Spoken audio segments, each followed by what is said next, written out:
Welcome back to Gil's Arena, presented by Underdog Fantasy. Whoop, whoop!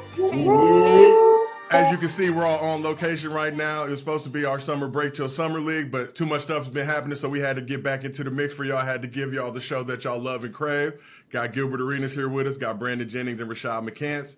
Got a ton of stuff to get into today. Wemby is officially a Spur, but really following the footsteps of David Robinson and Tim Duncan. Trade season is upon us. Beal to the Suns, CP3 to the Warriors, Poole to the Wizards, Porzingis to the Celtics, and Marcus Smart got sent to the Grizzlies. We're looking at all the major moves that went down. And what's Dame's future with the Blazers? You know we got to talk about it. But before we get into all that, as always, this show is brought to you by Underdog Fantasy. If you have not done so already, go ahead, download the app. Use promo code Gil's Arena. They will match your first deposit up to $100. You know we got WNBA cracking. We got MLB cracking. Might get some Summer League cracking. We're going to see if Wemby's playing or not. And if you can't watch this show on YouTube, we got the audio for you on Spotify or wherever you get your podcast. So plug in with us. All right, gentlemen, first things first, we got to get into this 2023 NBA draft. It was Thursday night, a lot of wheeling and dealing as teams look to get right to try to dethrone the Nuggets this season.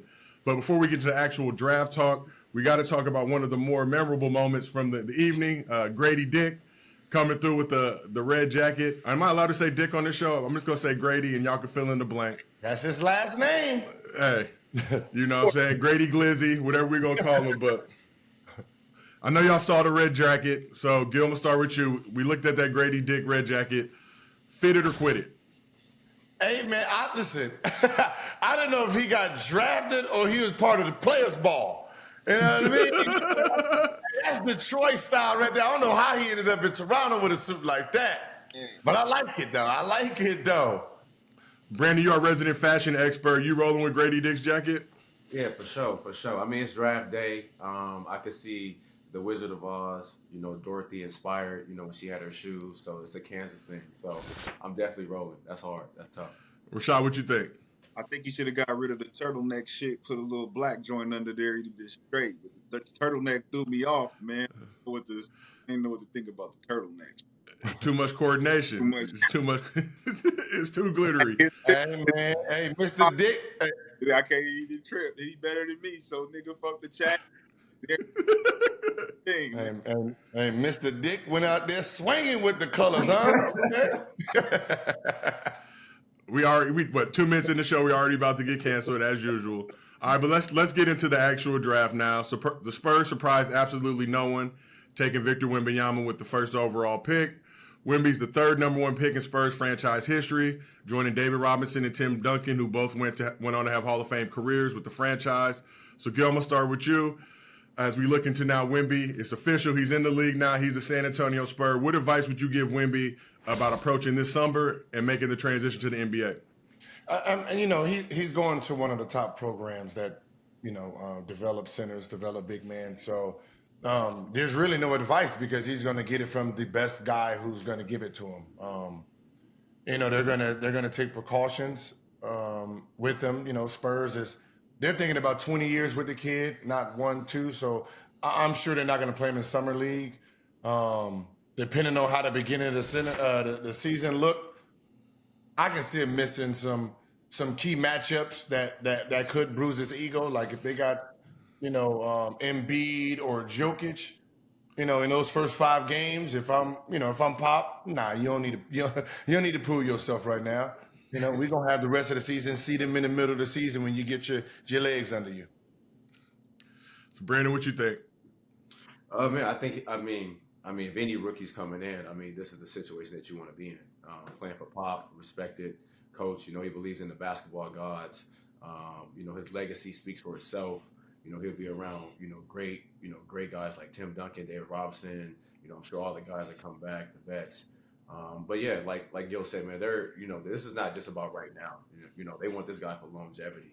So, you know, this is something that I'm sure they're going to take their time with. And, you know, in probably 3 or 4 years, we're going to really see who he really is. And Rashad, what advice would you give to Wemby now as he makes his first foray into the league? I look at the culture and the organization, and I say he should way away from the expectation because there's no real pressure on him. They had losing seasons, but they're a winning organization. So when Gil was talking about Tim Duncan and we was talking about, Pop not really being a great coach, I was referring more to the expectations. Like Tim Duncan came in and won right away because he had guys that was already established. Like Gil said, they had won a certain amount of games prior to. So now they've been losing. So his pressure right now is has been lessened because he can go in there and just get his rhythm. He can get the NBA flow, learn about the rookie walls. But then there's the expectation, like the expectation of being the next Tim Duncan. And I think that is something that he needs to put in the back of his mind if he's going to have a 3-year, 4-year, 5-year plan. Because coming in with an expectation to take him to the top right away, he don't got the pieces around him like Tim did to take them where they need to go. So I would say don't listen to the naysayers about what you need to do, where you need to go, where you need to take the organization. Just really focus on your craft, getting comfortable, doing what you've been doing. So look, Wemby's probably the most hyped draft pick since LeBron, if we keeping it real. Obviously Zion was up there as well, but when you compare Wemby and now his rookie season to LeBron was expected right away to come in, try and help the franchise start. And you think they're going to take it slow with Wemby, or they're going to throw him into the fire and let him? Gil, you said he should sit out a couple games, get his footing, not necessarily go up, duck smoke from some of the best bigs in the league. But do you think the Spurs approaching him, they're going to immediately put him in the starting lineup, or they're going to just ease his way into that system? Oh no, he's starting. But I think the NBA, I think the beginning of that Spurs schedule is going to be pretty docile, right? When you look at the top 4 bigs, which is Jokic, Joel Embiid, Anthony Davis, and then Rudy Gobert on defense. After that, you got Pascal at the 5, DeAndre Ayton, Jaren Jack, Clint Capella, Sabonis. What about Giannis? What about Giannis? Giannis is a power forward. Giannis is a power forward. But I can see them having to guard each other in games. No, it's Lopez he has to guard. Yeah, Lopez. Yeah, Lopez. So these are the top. The people I just named are the top 10 centers in the NBA. Yep. Right. So Giannis not guarding him, Gil? Giannis is guarding him. Giannis is guarding him. 100%. It's going to be Brook Lopez. Giannis will guard him. Okay, but what I'm saying is who he has to guard. Right. Who he has to play defense against, right? You're talking about the 6th best center in the NBA is Pascal. Then Ayton, then Jaren Jack, then Clint Capella's 9, and then Sabonis. So if that's the top 10, listen, he has an easy road. Let's just say that. All right, he ain't going against Shaq, David Robinson, them goddamn people, right? So he's gonna have, depending on how this lineup goes, he can get some Robert Williams the third, you know what I mean? Game 1, Steven Adams, they can put him against some easy targets first, so he can get his rhythm before he has to face the top 4. I'll be honest. I disagree. I feel like with all this hype that he has, I think he needs to be put in the fire early. Like I don't think he needs to duck no smoke. If you're gonna compare him to LeBron James at 18 years old, and LeBron had to go out there and get right in the smoke early and didn't back down at all, I think we got to look at it like that too. We can't get this kid just because you coming from another country over here to play. It's like, nah. If they gonna compare you to LeBron James, well then we're gonna need to see it in my eyes. So to his credit, Wemby during his draft interview said a lot of people knock him for his size and physicality, but he likes to be physical. He likes to bang. But, that's playing in the French league. Now he's got to come over to the real league and do that. You think he's going to handle that at first, or is he going to need time to adjust? I feel they said KD couldn't bench press 185 when he came in, and we see how he turned out. So, yeah. I don't really think it really matters. I just think people always want something to say early. Of course, he's not fully developed yet. He's still young. So, but like I said, KD couldn't bench press 185, and we see how that turned out. So, early like this. If you look at his game, he's a lot smarter than we give him credit for, because he's going to be able to do things that, Gil talked about when he has mismatches. I can take you down when you're too small. I can blow by you when you're too big. So when you look at, those top 10 centers that you're speaking of, he don't have to bang with them. He bringing them out there. He played like he a 2. So he's out there. He going to be mixing and mastering. Then he going to take them down there. He going to finish them if they too little, they too small. like his skill set is different. Like I think that he's not gonna have any problems with his confidence, his jump shot, his post up game is just as efficient as anybody else. And if he does find a way to put on some weight, it's dangerous. It's nightmare. So when you look at Wemby's body, I think coming into the league. Hold on, hold on, God damn it! Don't try to just run off and say shit. Don't just run off and try to say. I got my computer with me. What's on your mind, Gil? Some stats. So LeBron's first 6 games, the small forwards he came in with, the first 6 small forwards. Doug Christie, that's who he had to guard game 1. Okay. Sean Marion, Bonzi Wells, Okay. Yeah. another Nice. rookie Melo, Yeah. Nice. Jarvis Hayes. Not one of them was top 10 in a position, is what I'm saying. He got his feet right first. Yeah, but Doug Christie was a tough matchup though. Defensively.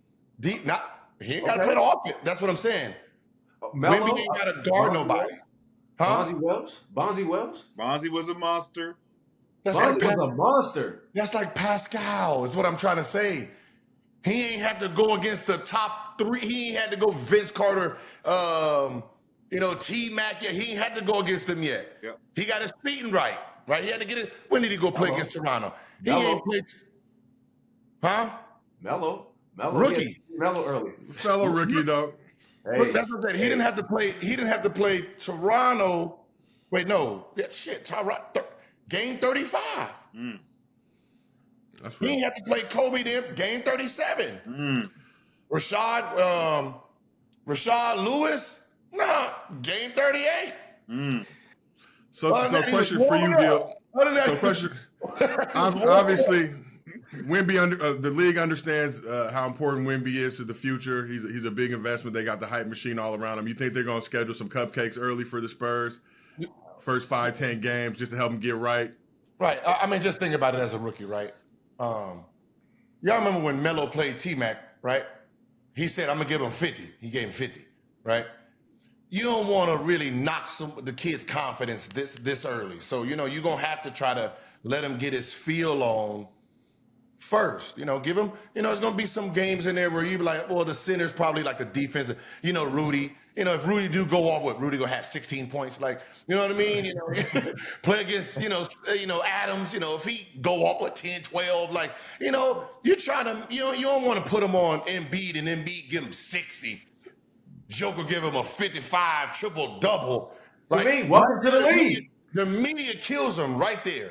He's over. Welcome to the league. Hell no. Listen, he's 7'5", guys, and he plays like a 2-guard. He blocks shot like Dwight Howard and Gilbert. Like, it's gonna be hard for those guys to really bully him the way we thinking just because of the seniority. I think he has a better upside of really showing us he's by the way the NBA is playing. Pick and rolls, mismatches, all of these things that happen where there's offsetting the matchups is giving him an advantage. And Pop, he's gonna play the pick and roll until we get that shit.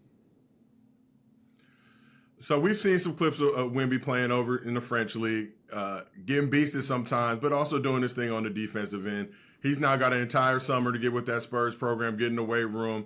Not a ton of time, but 3 or 4 or 5 months where he has to go out there now and really show what we can do. What do we expect to see from him just in terms of growth as a basketball player in these next 4 or 5 months where he really has to go out now and play an NBA schedule?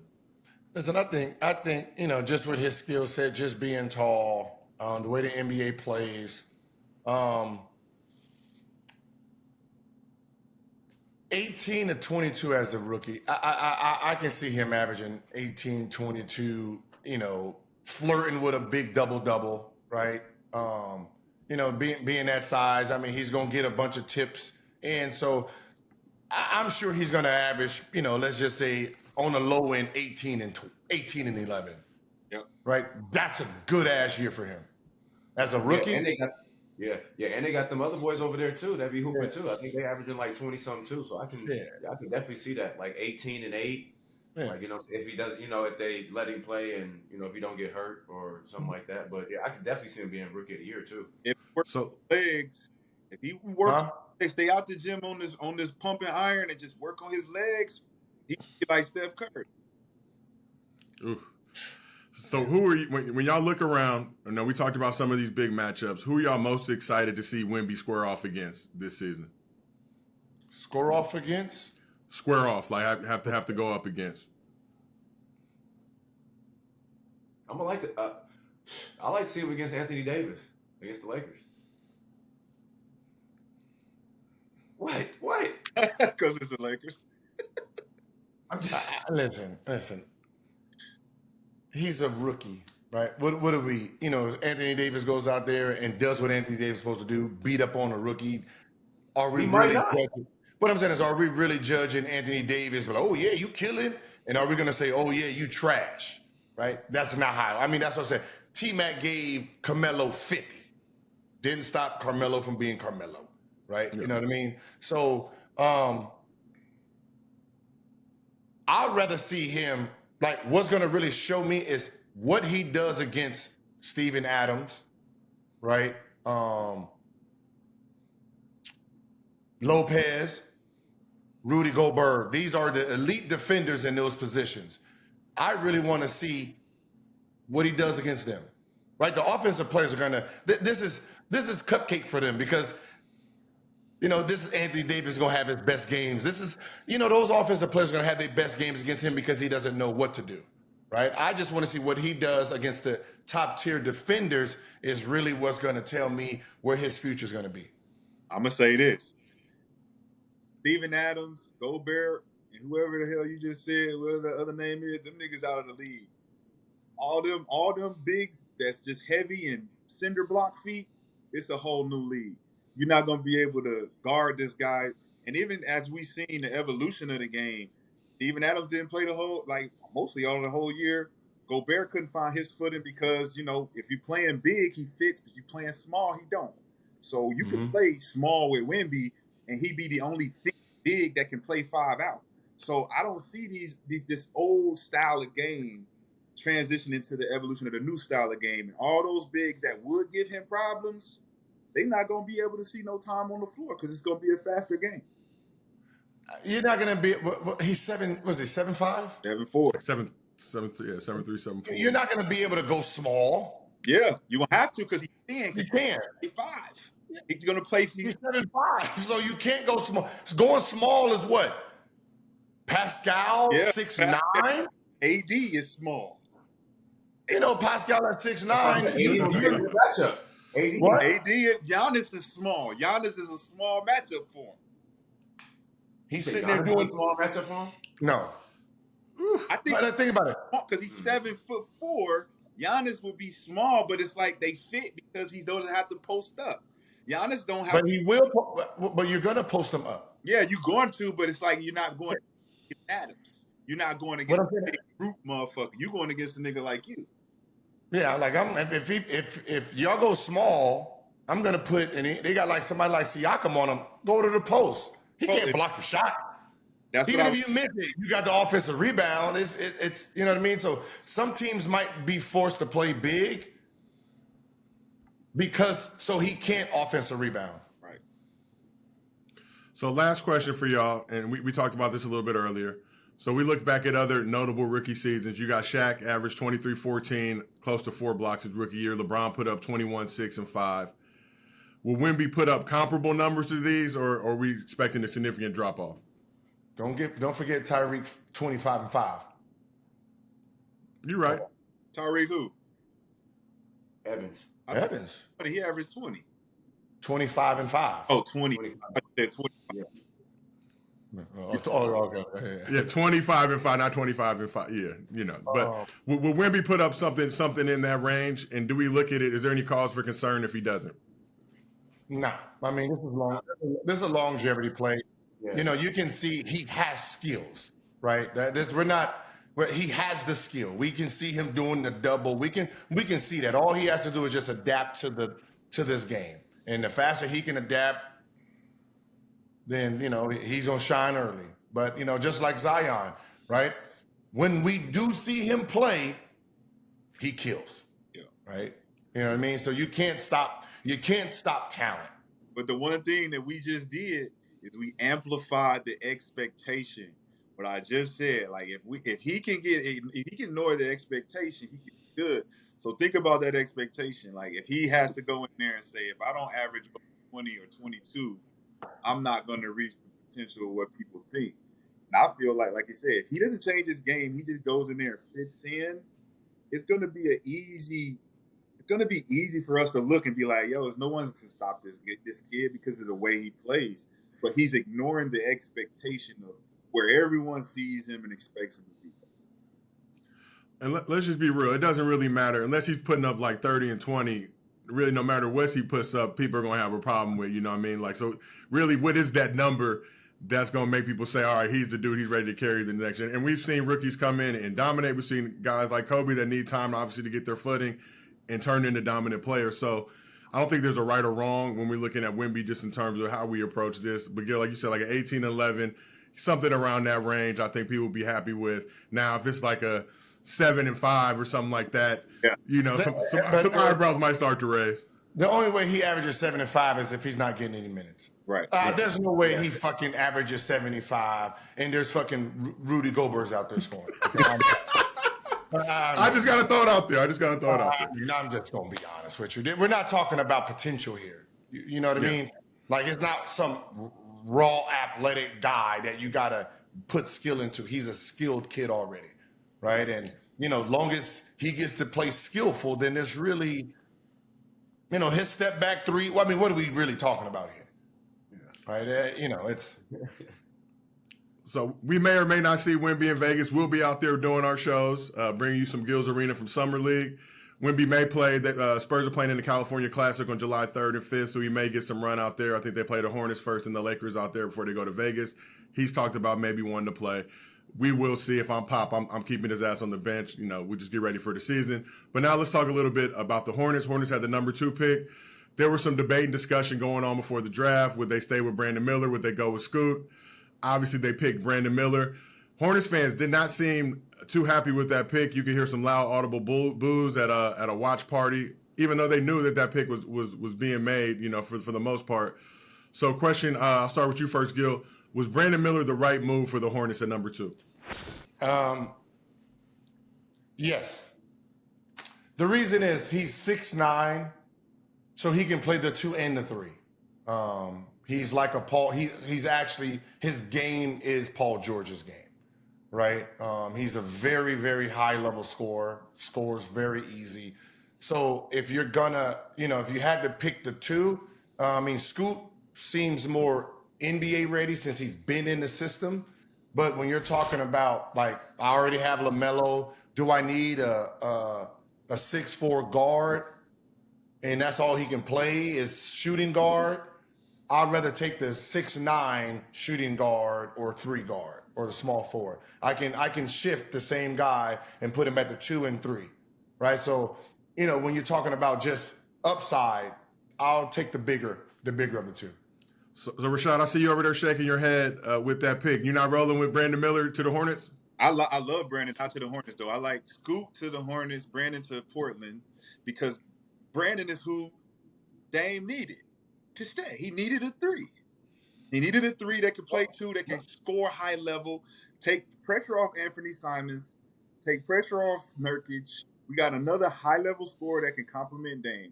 And even with Charlotte, you look at LaMelo, you look at Rozier, you look at Washington, like they have players that were already showing good talent. If you bring Scoot in there, you're talking about athleticism, competitiveness, fire, and it's a fast-paced game now.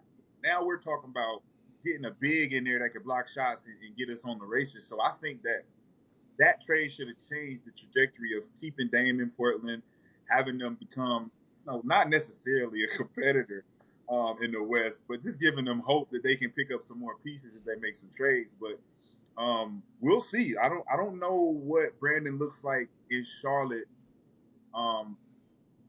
Winning with Melo Ball, losing. I don't see him doing anything different than they've been doing. Wait. So you're saying Charlotte should have took Scoot at number 2? yeah. Yeah. Why? Because Scoot is a faster, more competitive. It just fits what they're doing already. It's playing fast. And even though Brandon is a high level scorer and they do need some scoring, they do have pieces that score. It's like a PJ. They're going to get rid of Miles Bridges, but also Terry Rozier, Washington, all those guys, they can play. It's just, I think Scoot was a piece that could inject into the city, give him confidence, and Melo can run and move and throw lobs and play fast basketball. Brandon, what you think? Yo, don't Charlotte still have Terry Rozier? Yeah. Yeah. So That's what I'm saying. You couldn't. I mean, both of you guys are right though. I mean, I feel like if Brandon Miller did go to Portland, that would be a good fit. If Scoop went there, either way. But I feel like even with Portland, Scoop going there back with Dame. I mean, Dame got another running mate, another competitor. He is NBA ready. That's one thing about Scoop. He is NBA ready. So either way, to me, I think he would have been able to fit in with both. Brandon Miller, him saying Paul George is a GOAT. I don't know about that one. Yeah, but let's talk about it. Let's talk about it. So, Mike Petty for drafting him for that. If you put Scoot in, then you have to put Terry on the bench. Now you have $21 million coming off the bench, right? That's a great look for Terry. He ain't got no pressure. For a 6'4" guard, right? I mean, you have Kelly Oubre at 6'6" at the shooting guard, right? Coming off the bench. They don't have a 3. They would have been stupid if they didn't get a 3. Their 3 right now is Jimmy or Gordon Hayward. So you insert Oubre into the starting lineup as a 3. Scoot as bring what's the name off the bench? Terry Rozier. But Oubre's a free agent too, so you gotta. But yeah, so if I'm Charlotte, why would I not take Brandon? I know Brandon fits better I know Portland would have wished he went to 3, but I have 2. Right? I got the second pick. So I got the second pick. I got a 6'9" wing, and I need a wing, right? Like Scoot fits, but it doesn't change nothing for me. But this is what I'm saying. Now Charlotte has to depend on Brandon Miller. He's not had to depend on Scoot. I don't think after watching him play in college, and I use my metrics in the tournament. Take your team to the finals. Take them to the Final Four. Take it over the hump. Show me your leadership. So for Brandon, he's a high level scorer, good. I mean, he can do his thing. But if you got to depend on this rookie to take you all the way, I think LaMelo's going to do what he do. But if you're going to depend heavily on the offense of him, it's going to be different. I think Scoot would have been a guy who's going to help facilitate and do a lot of other things. You know why I like Brandon? Besides him being an Adidas guy. There's always something. No, the reason is this. We know what was going on mentally or behind the scenes, right? And he was out there getting them fucking buckets, which means he's mentally strong. Yeah. If he's going through that and still performing, so as of right now, he's the only one that's been mentally ready. Like he's went through the worst part of what you can go through as a college player, as a hooper, and he performed, right? So coming into the NBA, there's nothing in front of him mentally, right? He can go out there and say, that shit, them little boos you got, shit, the shit I was doing with in the NBA, I mean, in college has nothing on this, right? So, like when I don't have to really second guess, like, what happens if he starts getting booed? Is he going to get homesick? He's already been proven that in that mental department. So I love Scoop, right? And I'm like, ooh, Scoop, that's that Jordan type. But they got somebody, which I don't fucking know really how he went that far, with Amari Bailey. Yeah. So you actually got a Scoot Henderson in the second round. Left-hander, explosive. He's a dog. He wants to get better. So you get the same type of player anyway in the second round at fucking 49. I mean, not 49, but Amari Bailey went 41. So, they end up getting a future a shooting guard anyway. And let's just talk Amari real quick before we get back into Brandon Miller. But you had a solid year at UCLA. Rashad, like you said, you want to see what guys do in the tournament. I feel like, I'm a big UCLA guy. What he was able to bring in the tournament almost led that team to victory against Gonzaga. Hit a big shot late in that game before Gonzaga came down and stole the game from him. But just showed me a lot as a freshman, stepping up in that role, stepping up in that mode. Leaves after his freshman year, coming out of high school, Sierra Canyon. Everybody thought this guy was a surefire lottery pick. Now slips to 41st in the draft. You feel like the Hornets got one of the biggest steals in the draft and being able to get Amari in that 41 spot? You got it, Brandon. Go ahead. Who, me? Yeah. Yeah, what you think, Brandon? I don't really know too much about him besides his mom dating Drake. Okay, then I'll go first. Fine, though, ain't she? Hey, she fine, though, ain't she? I followed the kid from, was it 8th grade? I think he scored 100 in the AAU game, right? Yeah. So he was ranked 8th grade, ranked number one. The reason his rank fell to 3 is because he was at Sierra Canyon the whole time, right? They wasn't playing fast enough. They had all the stars, but he still maintained, being a top 3 pick. A top 3, what's the name? He's a lottery pick, right? He's a lottery pick. It just, most of those guys that go to the college and, he's an NBA player, wasn't a college player. He's an NBA player. High school and college mimic, AAU and NBA mimics, right? So you have someone who was supposed to be a lottery going 41, right? So that means Charlotte technically got 2 lottery talents. This is not a projection type. He is a lottery pick. They got 2 lottery picks. Yo, why did he go to Sierra Canyon after he scored 100 points in the AAU game? Like what? The fame, the Sierra Canyon. He was supposed to go there with, Sky Clark. It was like a package deal. So they went there. Sky left, decided he wanted to do his own thing. But he still does. The best thing, he's a Chicago kid. Okay. So he has that Pat Beverly in him, right? He has that grit and grind. I think that's what I say. Y'all don't know him. He has that grit. He has your attitude. Yeah. Okay. He has McCants, right? He has that McCants attitude. So he gon' really get after it. He ain't gonna back down from nobody. So he gonna challenge Rozier to that shooting guard spot. Yeah, whoever right there. Good luck, huh? I think he overrated. To be honest, him, Sky Clark, that whole, overhyped, that whole. I watched him freshman year, and I had high expectations for him. I said, this Amari Bailey kid is supposed to be the guy for UCLA, and he didn't. He took him about 5 games to adjust. And usually, you see a kid that come out of high school with that much hype, he contributes right away. So throughout the whole course of the freshman year, he started to get better. He started to get comfortable. Started to find his niche. Then he get to the tournament. He started to understand. Kind of like Johnny Uzang used to do when he used to cut it on, cut it off. So I see him as a lottery pick, but just not this year. That's the difference. It's like, he's good enough, but like this year, it's like to fall to 41 means that they seen something that I seen, which is that he's not ready yet for the top 15, top 20 players. And that's the problem, right? He's not a lottery today. Right. Next year he's a lottery. Then he's a lottery today for me. You know what I mean? Yeah.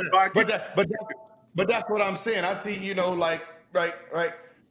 He played like I seen him. We seen him get better, right? We seen him. Like remember, Zach LaVine came off the bench. He did. I seen it with my very own 2 eyes. He averaged 7 in college. Lottery. Right?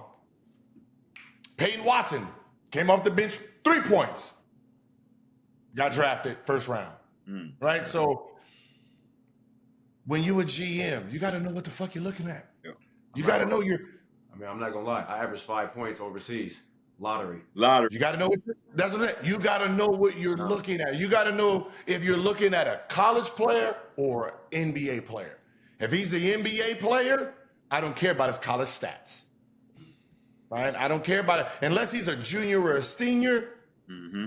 Then that means he had 3 years to really, dig into the college game. Other than that, 6 months there, I just want to see the flashes of what he can do because there's zones, there's boxing ones, there look goofy defense. NBA is mano y mano. You got the mano y mano to beat this guy, and that's what I look for. So last thing on the Hornets subject, you talked about it earlier. Brandon Miller, probably player comp close to a guy like PG, but Miller was asked before the draft who his GOAT was, and let me preface it, it's his GOAT. I don't think he said who the GOAT is, but he said his GOAT was Paul George. How y'all feeling about him saying that Paul George is his GOAT? Well, okay. It's his GOAT because that's who he mimics his game after. Right. Right? And we can understand that, right? If that's who you mimic your game after, then that's who you would consider the GOAT in your mind. It has nothing to do with stats or, accolades. It's just, who do you see yourself playing like? And that's why I said his game is like Paul George. So I can see why he says that. Yeah, good luck. If that's, shit. People said I play like Kenny Anderson, but he's not my GOAT. Like, people like used to compare me to Kenny Anderson a lot, all that, but it's like. But did you mock your game after Kenny Anderson? I tried to play like Kenny Anderson, like in high school a little bit, but once I started scoring, then I just started, I started watching guys like Kobe and you and other guys. So, but like you said though, that's his GOAT. So okay, so now we just know where you see yourself going, and like is that that's what I'm saying. Asshole. No, I'm just saying, like we just see where you're going. So okay, that's fine. Wow, Rashad, what you got? Kobe was my GOAT, so you know what I'm saying. I think who you pick as your GOAT is important because it's a reflection of who you are. That's all I'm saying. Come on, man. That's all I'm saying. That's all I'm saying. That's all I'm saying. That's all I'm saying. There's a difference between. That means that he thinks everything Paul George did was gold and that he couldn't do no wrong. Paul George. No, he's 6'9", I'm 6'9". We got the same frame. I got the same style. Go watch Tracy McGrady. Yes, go watch Tracy McGrady. And okay, that's a good one. That's a good one because that's probably who Paul George was watching, right? That's who KD was watching, right? Like, I watched Penny. If you asked me back then who was better, Penny or Jordan, you was not going to convince me Jordan was. No, Penny was the because anytime you try to have a conversation with me is when we beat the Bulls in the playoffs. That's all I was going to use. Him came back. What happened? Penny was in his ass, right? That's you couldn't get me to look no further than that. That's all I needed to say Penny was better than Jordan, right? That's just it. Right? And I didn't play like Penny, but I thought I was him until Kobe came around. So where's that? And then I grew the fro. Then I grew the fro. It just wouldn't curl the way Kobe's curled. So when you look the first 2 years of me in the NBA, I have the Kobe type of fro because that's what he had. Mine just didn't process right. Right. I'll say we cut the kid a little bit of slack. We got to understand nowadays these kids are young too, so they haven't seen a lot of those dudes play at their peaks. Brandon Miller wasn't around when obviously T-Mac was out there getting it. He wasn't understanding hoop at that level. So Paul George is a better frame of reference for him just in terms of a career he actually got to watch and see. It's hard. We do have YouTube. We do have all these things where guys can go back. But it's like even with our generation and the older generation, we don't look at stuff the same way as them. So, it's not a bad. No, respect. Respect. Paul George is who he is. Paul George has one of the sickest, the sickest Nike signature shoes I've seen since. No. Shoes are important, Gil. You already know. Paul George's signature line is crazy. Like I'm not going to front. So I get it. Paul got skill, man. He got a great skill set, man. You know what I'm saying? I really fuck with Paul's game, but it's just like playoff P fucked me up, and it's hard to kind of come back from that because it's like you actually handed the keys over to Kawhi and said I'm not the guy. So after that, it's like Brandon. You say you're not. LaMelo's the guy. He know LaMelo's the GOAT. Listen, he might be talking about the Paul George of Indiana when he That's dunking. that's the one I hope he's saying. That's the Paul George I want to see. That's the Paul George I want to see. That PG. Yes. That if we can get 1 year of that PG, it's on. It's on. It's on. So let's keep this thing moving. Let's hit the Blazers a little bit. We talked about Scoot earlier. Obviously, Blazers have long coveted Scoot Henderson. Even hired LA legend and G League Ignite, former G League Ignite, former player Pooh Jeter to join the staff as a player development coach. Obviously, in anticipation of the move they're about to make. Pooh was instrumental in Scoot's development last season. So now Dame has reportedly said he doesn't want to be a part of a young rebuild. There were some talks that the Blazers may try to package that third pick to bring in some vets. That did not happen. So what does the Blazers picking Scoot mean for Dame's future with the team? It basically says that we're probably just gonna go and move in a different direction.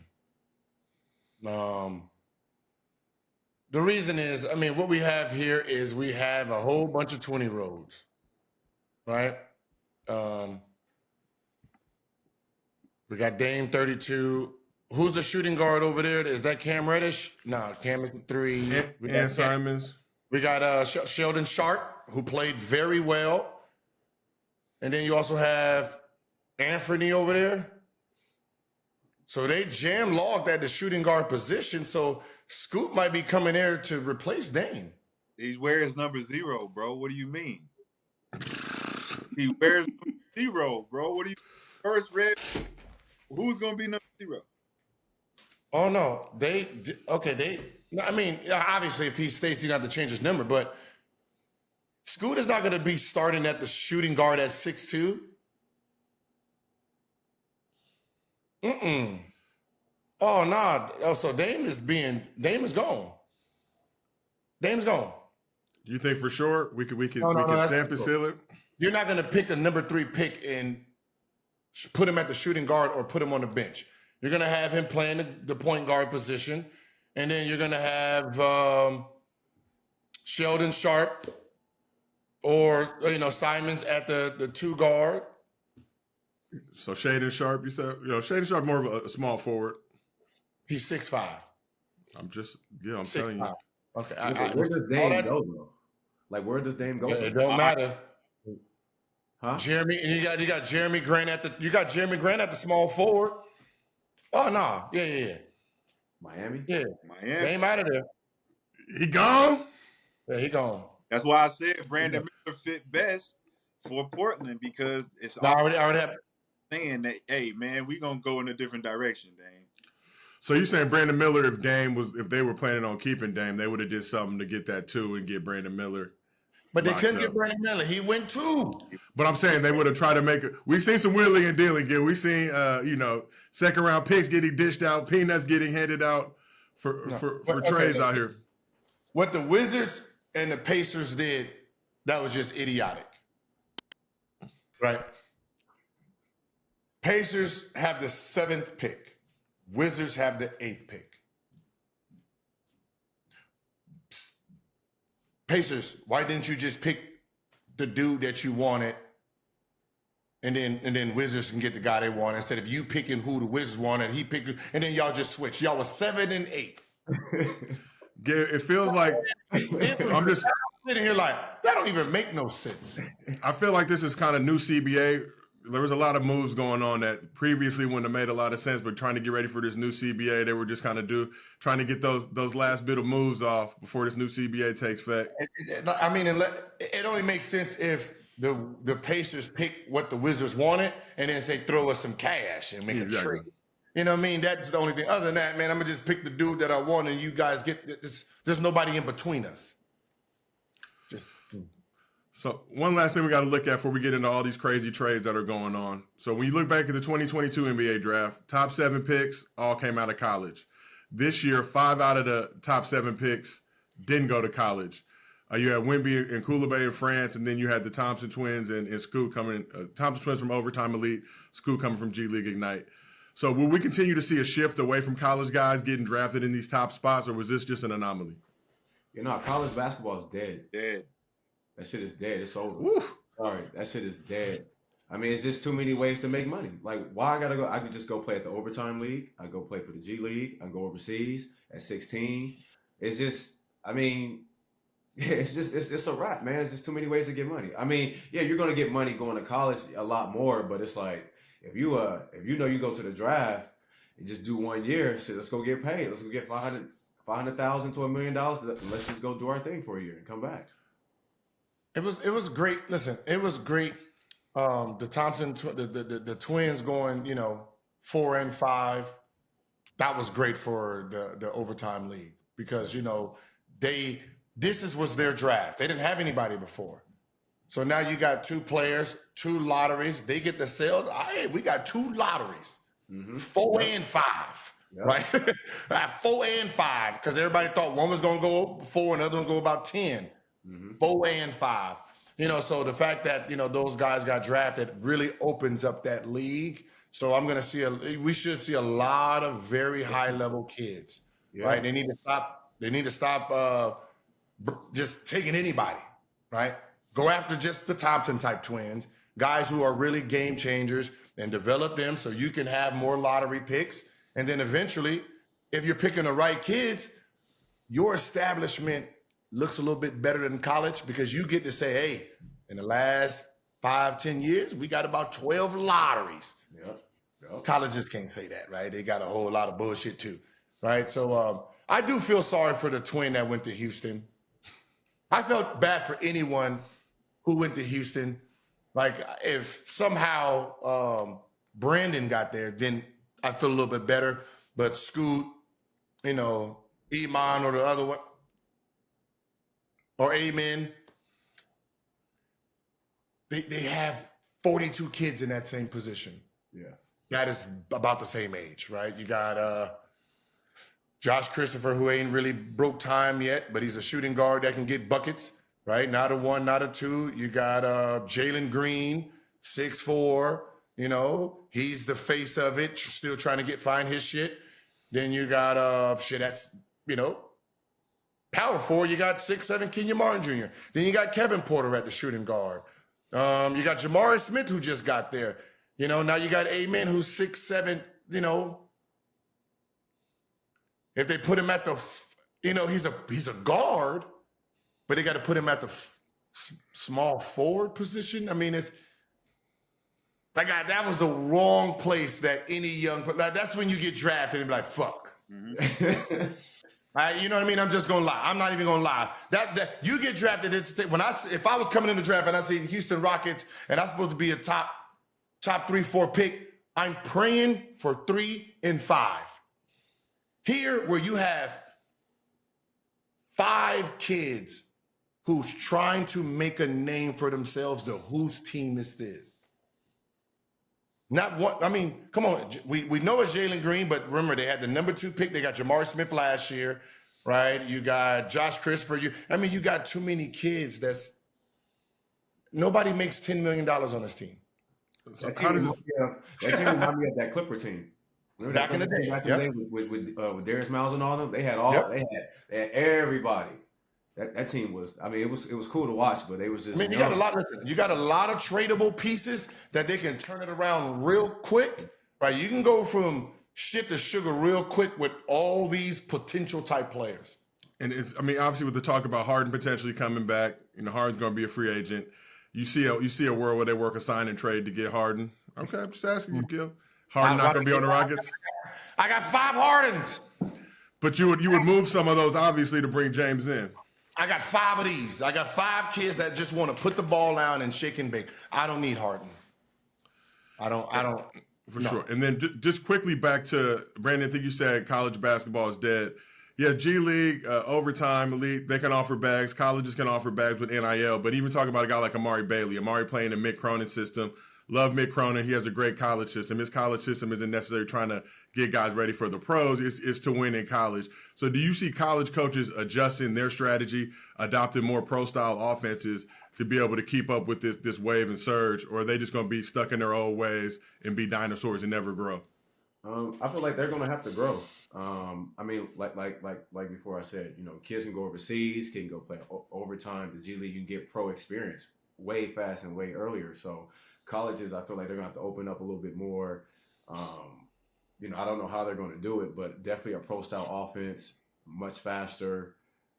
You said no, we can't. Nah, 'cause what happens Huh? when you don't go to college? You have more time to train and hone your skills. When you go to college, there's no player development.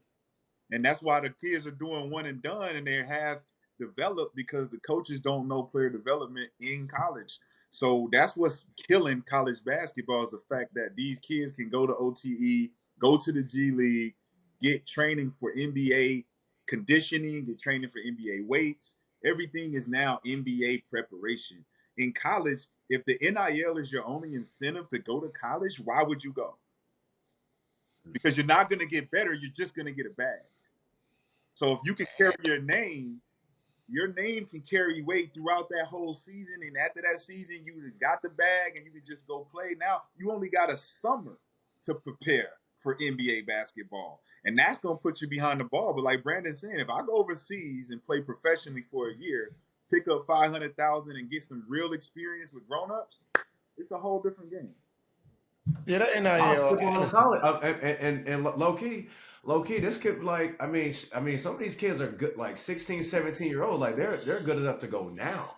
Like, you know what I'm saying? Like all that McDonald's All-American shit, all that, like that, it probably won't even matter anymore.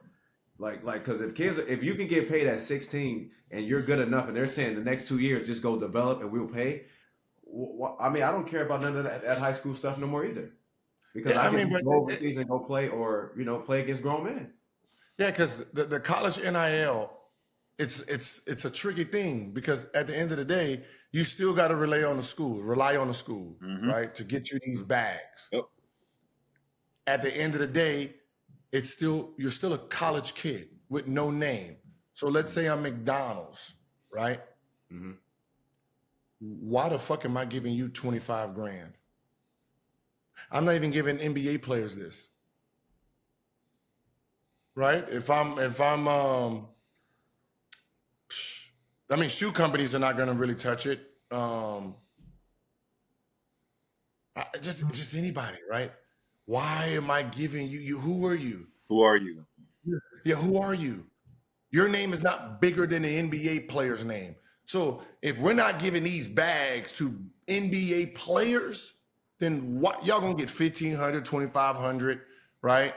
If you're a football player, you got a little bit more weight because you got to stay 3 years. Yep. Right. Mm-hmm. Football player, you got to stay 3 years. So I'm investing in a 3-year player, one and done player.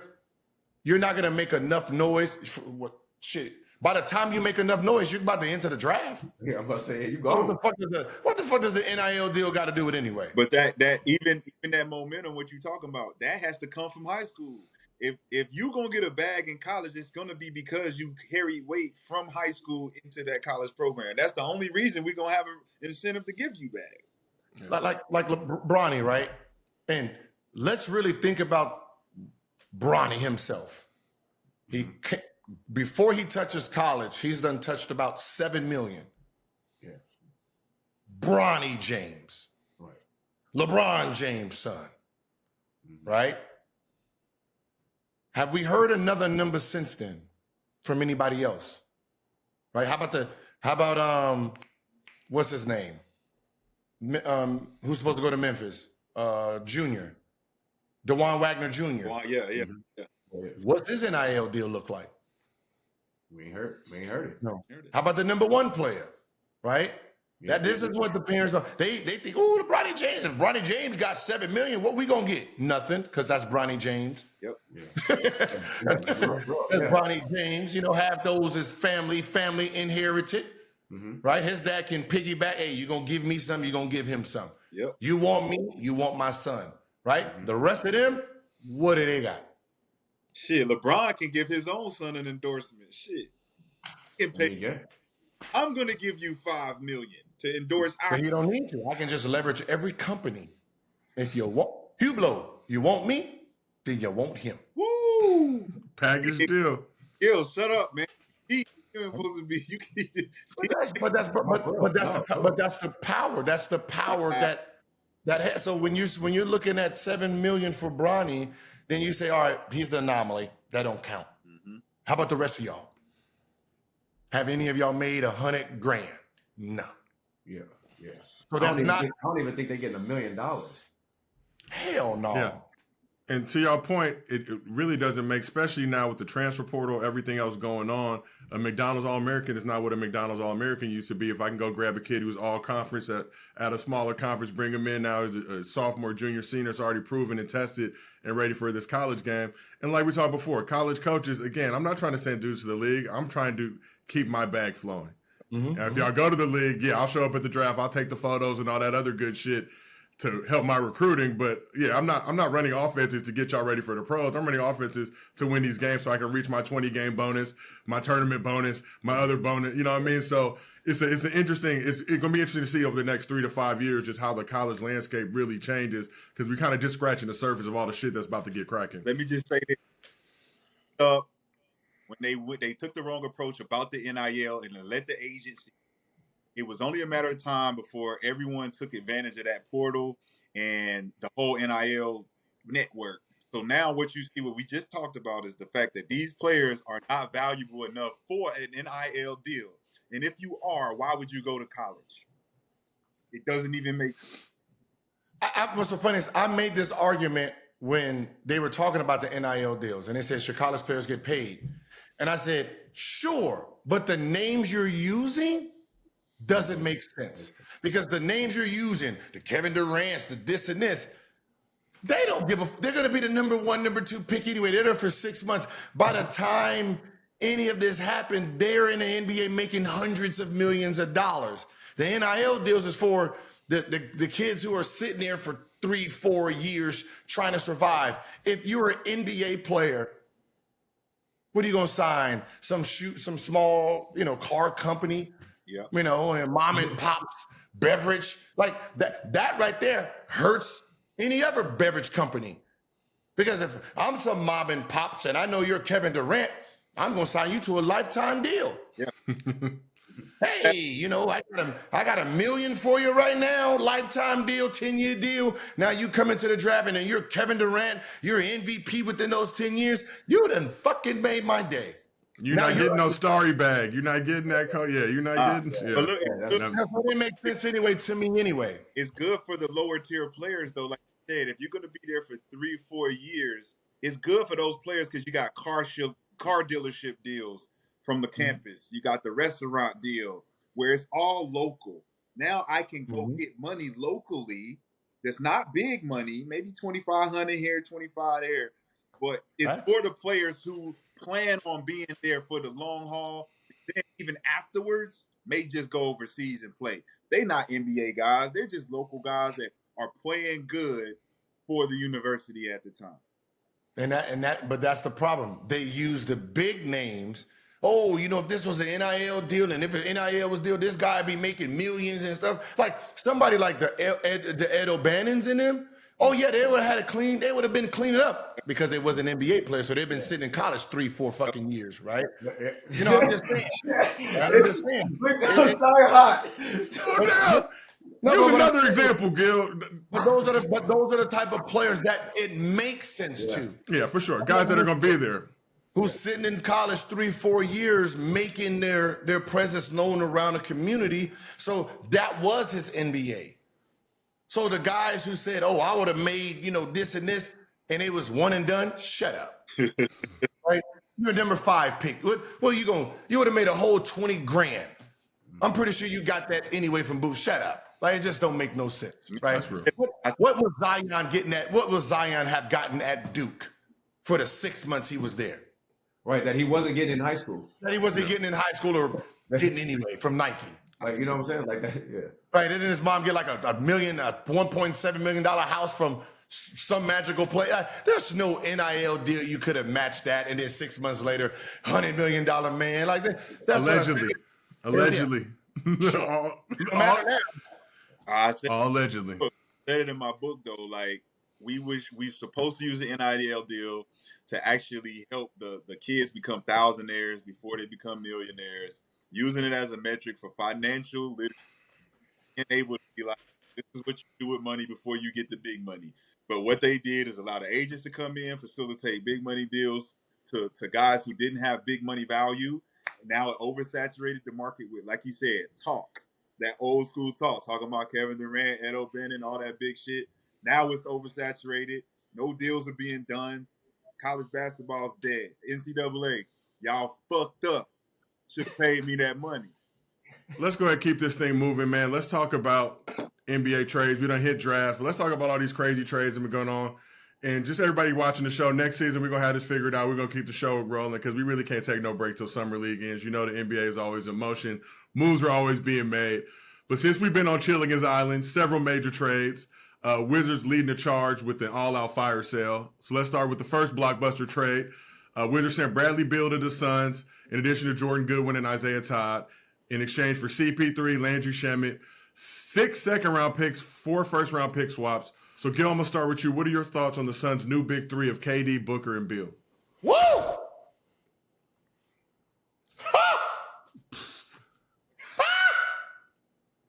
They might not play no defense. They might not play no defense. But the way those 3 players play, they're compatible. Right? They're compatible players, right? You know, all of them can go off down screens, up screens. They can play old school basketball. They can play 2-man game, 3-man game. You don't have those 2 players that need to do the same thing. They don't have the Chris Paul and James Harden style, right? You have guys who can catch and shoot, play without the ball, move, you know. So those 3 are actually compatible. And you got to keep the big man, right? Now at this point, they need some type of power forward presence so Kevin Durant don't have to bang much, right? You know, I was thinking, you know, maybe a PJ Tucker type. But they need to find someone who can offset and help on the defensive end because right now this is just a fast break. Get it out there and try to outscore our opponents. Man, I think Phoenix is fucked. I think Phoenix is fucked, bro. Like, let me explain. They don't have a first round or second round pick to 2030. So you basically blanking. We're banking on these 4 guys. First of all, they're not compatible. They all need the ball. DeAndre Ayton, he's shit. So we're gonna have to figure out a way to get him out. And then now all you have is a chance just to sign a bunch of vet minimums. So if you don't win in the next 2 years, and Phoenix ain't a team to be loyal, they'll trade KD to Detroit or something. Or so it's like, you know, they're in a situation where you don't have a second round pick to 2030, and you're banking on these 4 guys to try to win in the next 2 years. And now you're going to have a training camp full of vet minimums, and those guys aren't even better than the guys that Miami had that they're about to sign. And so, I mean, I just think they're fucked. I mean, good luck. And they got a coach. Who's the new coach? Frank Vogel. Okay, so let's talk about it, Brandon, because I'm with you. All right, so that means that Devin Booker got to play the point, or you bring in Payne in to run the point. Payne can run the point. I mean that's. But what I'm saying is, where's our bench? Like, what are we doing for the next 10 years? We can't do anything. We're just sitting here and we're just hoping we get it. We're gonna have to trade our big to be able to get other pieces. Nah. Okay, I got my 3. Okay. So here's what I will say, Brandon. So the Suns don't have control over, I think, their first round picks till 2030 because those are pick swaps. They still have some of those picks. And I think, the second rounds are depleted for a cool minute. Brad Beal has played point guard with the Wizards. Wasn't really feeling that role, you know, in Washington. So I don't. But hey, man, listen. I got what? 6'5" at the point, 6'6" at the 2. Kevin Durant can play the 3 or the 4. Hey, man, I'm not worried with big boy. You got Frank Vogel as your coach. Nigga, what are you talking about? Yeah. What is it? I didn't even... Listen, Frank Vogel. You just got rid of Monty Williams and brung in fucking funky-ass Frank. Get funky-ass Frank the Tank out of here, man. I am not happy with Frank Vogel. Listen, they don't win in these next 2 or 3 years, they're going to end up trading some of them dudes. They're going to have to. I'm not happy with it. And then they're going to be in some nasty places. They're going to be in some nasty places. Because if you lie... Because KD's what, 35? Yeah. Yeah, I'm not happy with it. But All right. That's what we do with everything. Line them up with Denver right now and say how you guys beat them, and what are you going to do differently than this next time than you did last time? What's different? Shit, they better go get they better go get some vets. Like they better go get like Tristan Thompson, like shit, whoever out there. Shit, you can get some vets. You can get some vets. There's enough vets out there. I ain't worried about no vets. So the minimum, they got to sign the minimum. Let's talk about this big three, though. So you got KD, Booker, and Bill, all used to being the guy. CP3 was a strong presence in that locker room, vocal leader. Now, as we talked about, they've replaced Monty Williams with Frank Vogel. So who is the loudest voice on this new Suns team now? Who's supposed to be the leader of this squad? KD. KD's still the leader. Nah. KD's quiet, though. He's the leader because he's the best player on the team. Nah, but, we're talking about vocal. Yeah. Right? So it's going to have to be – it's probably Booker. Bill's – it's going to be Booker. Yeah. Because Booker is we're talking about vocal. Like, it's Booker's team. It ain't about whose team is who has that voice. Like CP had the voice. Like, he's going to make sure everyone's turning it on. Right? He learned, Booker learned from CP how to be that leader, so it's going to be Booker. What's the reason? So what's the reason of having a podcast if you're not going to start talking in the locker room either? Who? Kevin Garnett. If you're talking on a podcast and having all these talking so why you can't do that in the locker room? Hold on. Listen, Kevin Garnett wasn't the vocal leader in Minnesota like that. Yes. Who was? When Sam Cassell got there, he was the dude. Yeah. Because the point guard. They both were. Respect level. That was respect. That was because Sam had been there longer. He'd been in the NBA longer than KG. But he was no star. He was a role player, but that was his personality. So do you think Booker can handle that role, though, of being that, obviously you played with CP3, he learned under CP3, but that doesn't seem like that's really been his role with the team. Do you think he can step up now and be that leader on the Suns? We don't need this, man. Listen, man, we don't need all that, man. Throw the ball up. Let's go score. All right, there. Let's go. No. You need that leadership. Listen. I'm telling you, Phoenix need that leadership, or they're gonna be shipping them niggas up out of there. I'm telling you. Shine. They gonna have to figure it out. We don't have no control of our picks. We lost everything for y'all. Nobody want them watered down ass picks. What? Nobody want them watered down ass picks. We got stars today. You got first of all, y'all not even good enough. First of all, they're not even good enough to beat Denver right now. Who? The Suns are not good enough to beat Denver right now. Gil, you think the Suns squad can beat the Nuggets right now? No way.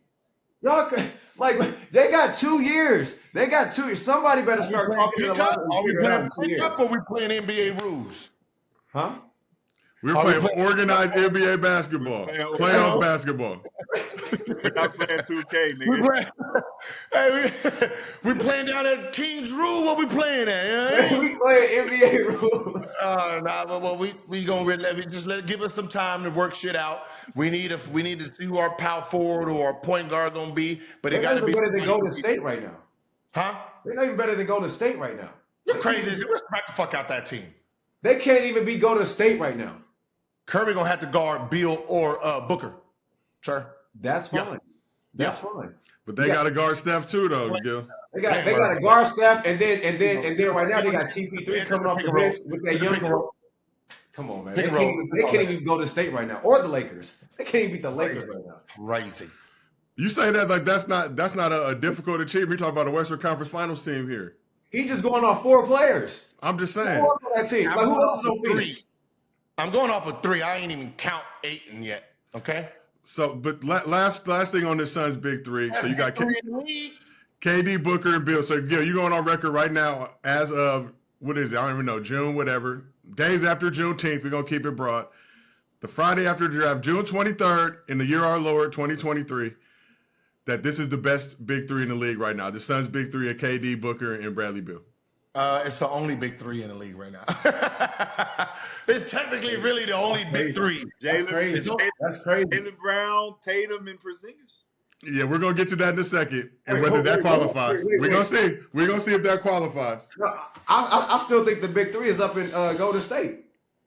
I mean, as of today, Draymond's a free agent. Steph, huh? Draymond is technically not going to be a Golden State Warrior until they get that contract figured out. He opted out. I'm sure they will. I mean, that's a big three. That's a 2.5. We talking about 3. 3. When the last time we seen Bradley Beal play? Scores. When the last time we see Bradley Beal play? He averaged 20. What did he average last year? 20 Like something. 23 or something like that. I thought it was. This is the first. I mean, the last time we had a real big three together was Nets, and that's not as powerful as this big three. So let me ask you. You talking about Kyrie, James, and KD? Yeah. You crazy. You crazy. No, you crazy. Hey, how much crazy. Bradley You crazy. be averaging on this Suns team then? Bradley Beal peak was. No, you can finish. Let me go ahead. You go. You got KD, you got Booker numbers, right? They already locked in 25 plus. So where does Bradley Beal fall if he's not averaging less than what he's expected to? 19, 20? He averaged 22 last year, 23 the year before, and then he had the double-double 30 seasons the previous 4 and 3 years ago. Probably like 19 or 20. But that big three is not better than that Brooklyn big three. Crazy. You crazy. No, yeah, all right. You crazy. All right. Kyrie, James, and KD? Yeah, all right. Crazy. 27, 5, and 5. So Good luck. technically by numbers.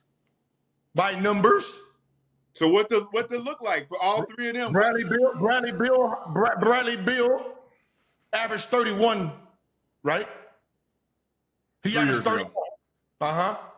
Kyrie's biggest average was 27 last year. Okay. Mm-hmm. So he's going there. Bradley Beal coming in. Kyrie can score the ball better than Bradley Beal, though. Bill's in front of Kyrie, Gil. 27. One average is 27. 31, 27. So Kyrie can score the ball better than Bradley Beal, though. No, he can make it look better. No, he can score. No. Who gets the bucket's the buck. He can make it look better. No. You got Kyrie all the way. You got Uncle Drew all the way. 1, 2 pull-ups, make it easy, get buckets. What are we talking about? 1, 2 bucket. You want to do Kyrie, all this? Kyrie got the levels. Like you said, levels, right? Kyrie got the levels of scoring everywhere. Post up, layup package. Bradley Beal does the same thing. No, he's just in Washington, so we didn't see it. So Bradley Beal's a better scorer than Kyrie Irving? Okay, time out. I'm done. Time out. You got me.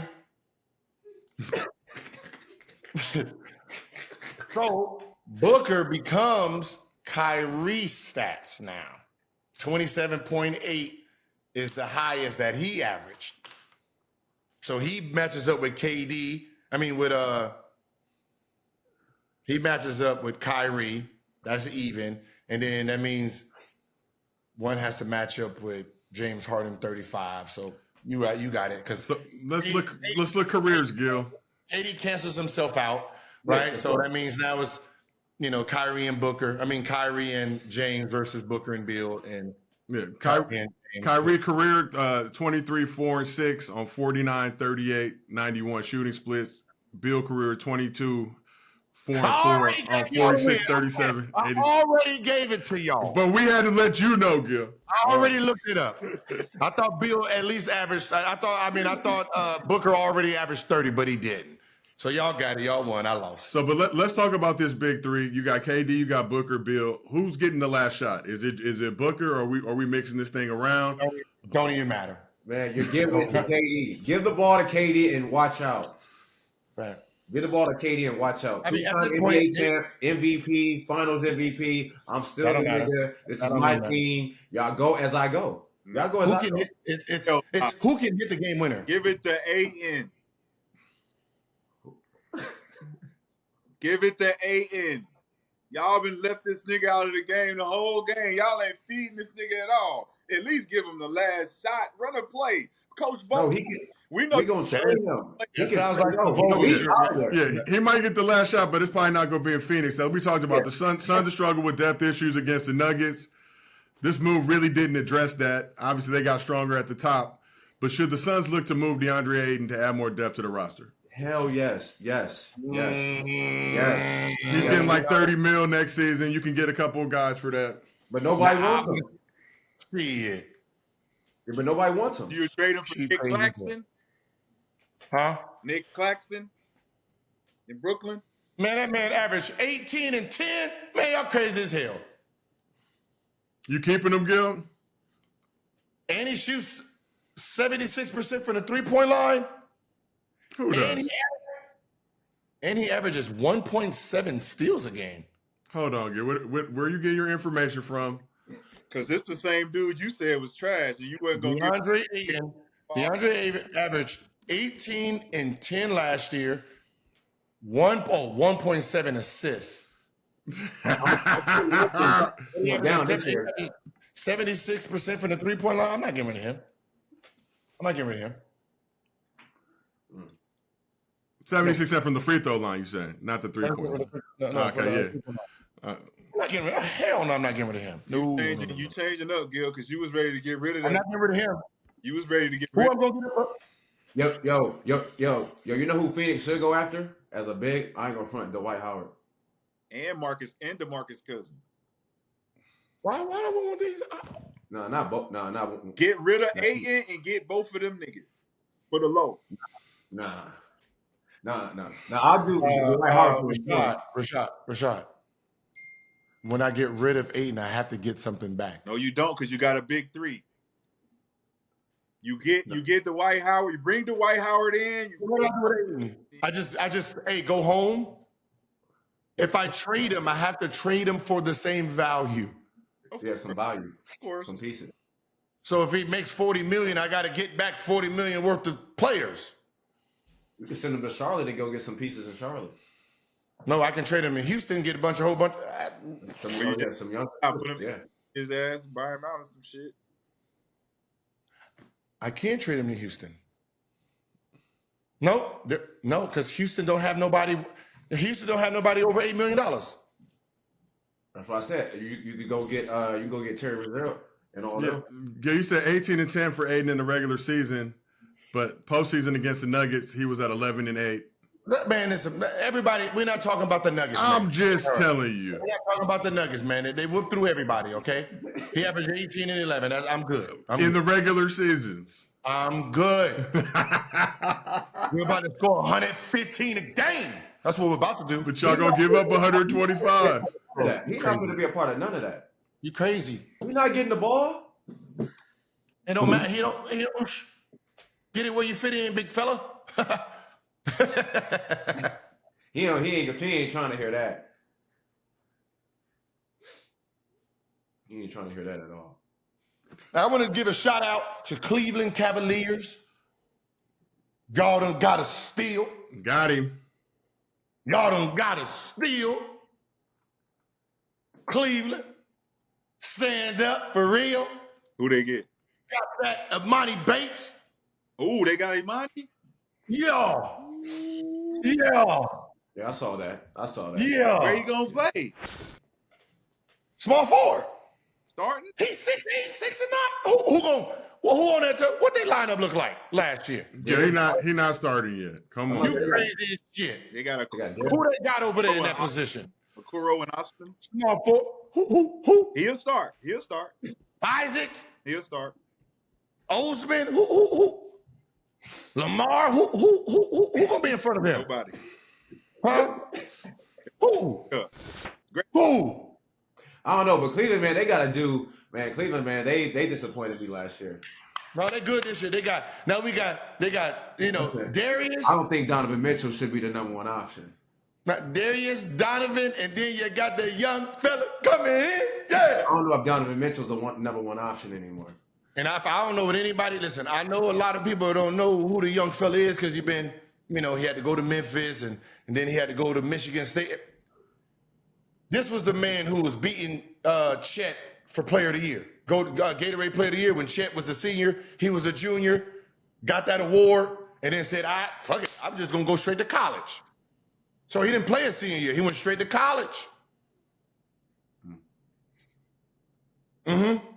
Yeah, I mean, yeah. We're going to see, Gil. We're going to see. Chet was the number one pick. Sports Illustrated.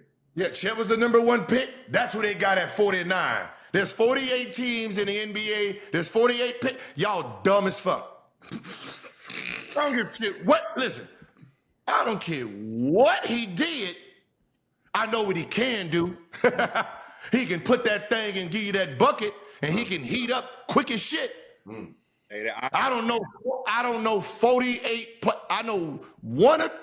Listen, I know 2 players, maybe 3, that was better than him naturally in this year's draft. Other than that, 5 going forward, fuck off. Hey, Hell no. Hey, and he would have claimed them 3 you talking about, because the nigga, if you look at his highlights, this nigga is different. He's him. He's different. He knows how. Him. He's He's with the shits, with the thing. You know what I mean? The trouble thing, listen, that's just being young, okay? Young shit. I would have been in that draft big. They would have been, yeah, who you gonna take with the number? Who you gonna take with the number 6 pick, Orlando? Bates. They gonna be like, who? Shut up. Bates. Orlando shit the bed. They got a bunch of Him. Give me him, Paolo, and the 2 guards I got. Man, come on, man. Hey, Orlando got Anthony Black and Jed Howard though, so I'm gonna say those are 2 good pickups. Anthony Black gonna surprise some people. He better than Imani Bates? He more stable. Is he better? That means no. That means no. Okay, cool. He's not. He's gonna do some things. Is he better than Cole cool. Anthony? It's gonna take a few years. We'll see what's cracking. Paces 8. Not come on, man. I don't even know who half these people is, man. But let's keep this thing moving and shaking. Let's talk about biggest trade this week. Warriors and Wizards surprised some people. So CP3 got traded from the Suns to the Wizards. Didn't stay a Wizard for long as they immediately repackaged him in a trade with the Warriors for Jordan Poole. Surprising move considering CP3's history with the Warriors and Steph Curry. The Warriors have said they're not going to waive CP3, which means he's going to be in the Bay for at least some part of this season. So when we look at the Warriors bringing CP3 into that and getting rid of Jordan Poole, what does CP3 bring to the Warriors, and is he a good fit for this team? Don't answer all at once, fellas. Brandon, I know Brandon can't wait. Oh, me? Oh, hell no. Hell no. Nah, but not just that. I just think he will like slow the pace down in that second unit because they want to run. I think if I'm going to State, I'm gonna use CP's contract because it's $31 million on the table and it's non-guaranteed, so you can waive him. You know, and then that will leave you with like 15 to 16 million. So I mean, if I'm going to State, I would try to look at this and try to target Siakam. Yeah. Well, look, allegedly the Warriors have agreed with CP3 that they're not going to waive him. So, you know, they can make a trade during the season. Who did they trade? Poole. Right. Poole and who? Let me pull up the trade. I mean, but they could trade. I mean, but they can waive him like mid-season next. Actually, this might be a good ass. This might be no. This is a good trade. So pool and future picks. This is an amazing fucking trade, then. But they've got to like June 28th whether or not decide if they will waive or keep CP3. So I would waive him and go get Siakam. But they've already said they're not going to do that. So they're not waiving a man. Look, here's why. Who did Golden State need that was not playing very well? Coming off that bench. What, a backup point guard? Nope. What players did they have hope for that have helped them? Poole, Kuminga, Moody and them, right? Mm-hmm. Jordan Poole wasn't a playmaker to help them out. So now CP, those are the guys he's going to be looking for. Those are the guys that's going to benefit from CP. So you lose Poole, but you gain a whole bench. They're not good enough. Who? I don't think those two wings are good enough. Anyway. Yeah, it wasn't good enough it wasn't good enough creating their own shots. Now you have a guy who's going to create those shots for them. He doesn't create shots for other guys. He holds the ball. Create shot. Look, name the best player besides James Harden who Paul played with. I mean, who Chris Paul played with. Like, we're going to talk about his Hornets days, his Clippers days, when he went to OKC. Look at those sorry ass players he was making look good. You talking about the Clippers? Who was sorry on the Clippers? Who was great on the Clippers? Jamal Crawford was great. He did his thing. Blake Griffin did his thing. 6 man. They had J.J. Redick that came 6 off man. in, huh? 6 man. 6 man. What you said? Blake Griffin was a 6 man. What are we doing, Gil? Gil, what does 6 man mean? What are you talking about? I mean, the Clippers had a whole squad. Not Clippers had a guys whole who squad. Blake Griffin wasn't that dude. He was the highlight reel. He wasn't that dude. Oh my God. All right. He was Amari Stoudemire. Amari was that dude. No, Steve Nash was that dude. Amari was the highlight reel. You did not give Amari the ball and say, "Hey, do your thing." Yes, you did. I watched him. Do that to Kevin what Garnett. team? Give him the ball. What team? What Tim team? Duncan. Give him the ball. He's going to You mean pick and roll? He 33 runs. and 12. No. Yeah. ISO in the post. Go back and watch the film. Go back and watch the film. This is what Blake Griffin and this is what Blake Griffin whole game was. 3-point line, pick and roll. That was it. That's all he did. He was It's sick. That's it. That's the only move he worked on in the summer. Running from the 3-point line to get the ball to dunk. That's it. He ain't do nothing. Come on, man. Is Chris Paul making available for them? Yes, come on, David. Come on, man. He gonna make Kuminga and Moody better. Man, CP 6 weeks. You know what they call him? How? Boom, boom, 6 boom, weeks. cut. Boom, boom, right. cut. How can Kuminga and Moody get better when there's still Clay and Steph on the team? Draymond gonna cuss CP3 coming to off the find out first week. Kuminga, look. Watch, Kuminga play. Kuminga, come on, man. There's Kuminga talk played. that they're trying to move Kuminga too, though. So I just want to preface it. Kuminga with played that. 20 Yeah, I minutes heard that. last year. Kuminga didn't play Trying at to all figure in the it out. playoffs. Kuminga didn't play at all in the playoffs. No. I Because think Poole they- out there, I think they- Poole was out there acting an ass. I think it'll help. I think it'll help them. I think they need a 4. I think it's what Brandon said. It slows their game down. It forces them does. to play a different. Slows who? It slows Golden State Warriors game down. Who? Chris Paul. The Take this second to remember, this is not the starting 5. What was the bench players doing? So you They were expect running. They were Chris running Paul off the full. bench? You bringing Chris Paul off the bench? Yeah, for sure. Yeah, he's coming off the bench. Yeah, for sure. Yeah, He's for coming sure. off the bench. That's what I'm saying. He's there to put that second unit. That's what I said. They can't be slower because they were erratic with Poole in the game. They were just erratic. They didn't know what to do. They were just going off of him. He's trying to be Curry.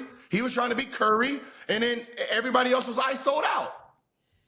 Why you think they got the reason why, man, let's be honest. Come on, let's be honest. We know why this shit didn't work last year. The dude got hit in the face, and the whole chemistry, all that shit went to bed. Like that's what happened. This the year before that, they just won it, and nothing was wrong. Right. So nobody knew. First of all, nobody knew his game yet either. Jordan Poole? No. Yeah, 2022. Nobody knew his game. No, it's not that, man. I'm He telling averaged, you. hold on. When you get hit by a car, you can't walk straight no more. You can walk different. You walk different. That will make sense. He averaged 18 Did you did watch Paid in Full, Gil, when the nigga said, I'm talking different, B? I got shot in the face, B. The nigga said, put the skirt down. Niggas get shot every day. Okay, that sounds good. But the year before, when he got paid, that we seen him, he averaged 18, 4, and 3. Shot 44%, played 30 minutes. He played the exact same minutes this year, averaged 20. 2 more points. He averaged 2 more points this year. Talk the percentages, though, Gil. 43%. Huh? What he do in the postseason, Gil? Because he disappeared. 34% Horrible. Because they know him now. No, it's not. No, it's not, They bro. knew him.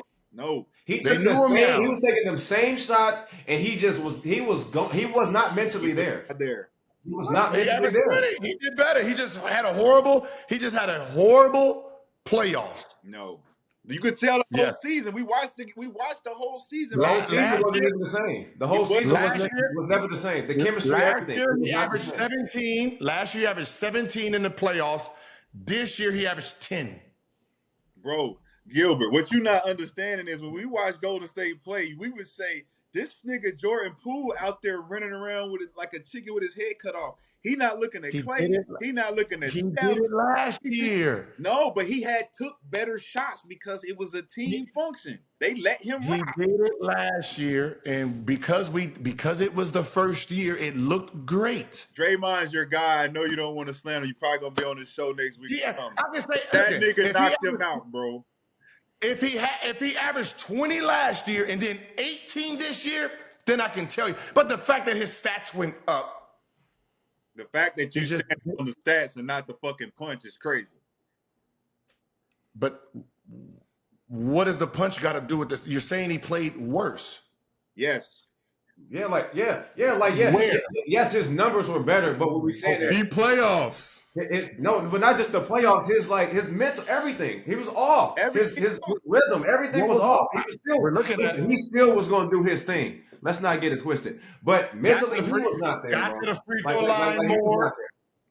He got to the free throw line more. He just played horrible in the playoffs. No, he got better as a player. It's just when you with a team that don't fuck with you like that, just like They KD, don't fuck with him. just like KD said, when that shit happened with Draymond and the whole organization didn't address it, it fucked with him, and he wanted out after that. The same shit just happened with Poole. They didn't address it. That sounds cute, but But the Gil- stats don't show. The playoff stats show the motherfucker was horrible. Bro, Gil, let me give you this stat right here. 20% from the free throw line, 20% from the 3-point line. The fucking turnovers out of the wazoo. He averaged 17. He had 17 turnovers in 22 games last year. He had 10 in just 13. So Gil, just let me give you this stat, and this will help frame some things. So Warriors without Steph Curry for 26 games this season. So Jordan Poole in the 26 games without Steph Curry averaged 26, 5 and 3. thank you. But Warriors were 14 and 12 in that window. Who was he supposed 14 and 12? There's the best player's not there. So Where but is is it the fair to stat? say? Is it fair to say when the best player is there, it makes those stats look a lot better because you're playing on the court with Steph Curry? So when Steph wasn't there, he averaged what? 26, 5 and 3, but they were 14 and 12. 26, 5 and 3. Yeah. Draymond was there, right? That's why he averaged 20 Draymond this was year. there? The step was down. Draymond was there, right? This is so without Steph now. He's trying to find the loophole in the conversation. So I'm hip with this Steph, nigga now. He's with trying to Steph- find a loophole to try to be right, and it ain't happening. with Steph, Poole averaged 18, 4 and 3. Without Steph, he averaged 26, right? So he averaged 26. So he's fine without Steph. What happened is He got hit. Bow. when he comes, he got hit before Steph. So when Steph wasn't there, he's averaging 26 after he got hit. So he's playing fine. The problem is he still thinks his last year playing same reckless basketball. That's it. No. He didn't get better in developing something outside of coming off the bench, shooting a whole bunch of shots. His numbers are still the same. No, this year was all about ego. It was his It ego. was all about him. He couldn't adapt. It's his ego. It's my ego has been you touched get since hit the by a beginning of the car. year. He got hit by a car. My ego Show me has been where- touched. So what happened? He got hit by a car and then what? Everything is about What did me. he do? Everything's about What me. did it do again? What did it do Everything's to about his me. game? What did it do Everything's to his about game? me. I became more selfish. It's all about me now. And he had more turnovers. His The year they was turnovers, winning it, the year they won it, he was playing different. his turnovers. Oh, he got hit, had more turnovers. Yes. Because That's your claim. Because he was off the team. He was like, man, fuck y'all. I'm trying to do my thing now. He was just it was more ego, and I feel like he was just playing for himself this year. Yes, me too. Because of what happened. That's it. He That's was what I more think. through his So mentally, he's not thinking, okay, well shit, we can go back to back. No, let me just get mine because I know what's up. I'm out of here. I'm out of here. That sounds good. He averaged 4 assists last year. This year, 4.5. I'm trying to figure out where does the hit. No matter what you say, his stats look better. But you keep saying it His sounds spirit- good, his spirit- Gilbert. You keep saying, his oh, spirit it is not sounds in. good. We know it sounds good because it's the truth. But you keep throwing stats truth in is like what that's you going wanna- to change how it sounds. It's not going to change how it sounds. It still sound good. The truth, you want the punch to be this big thing to say it affected him. You Now, trying to if he protect averaged Draymond 18, Green, nigga. if You he trying to averaged protect 18, Draymond. and he averaged 10, then yeah, he's fucked up. He don't want to play out there. But the fact that he's out there still doing his thing, it just didn't look the same. It looks great when we've never seen it before. So we're saying, oh shit, what he's doing, oh, he's doing this. Now when we expect more, you're a champion. You got paid $100 and something million.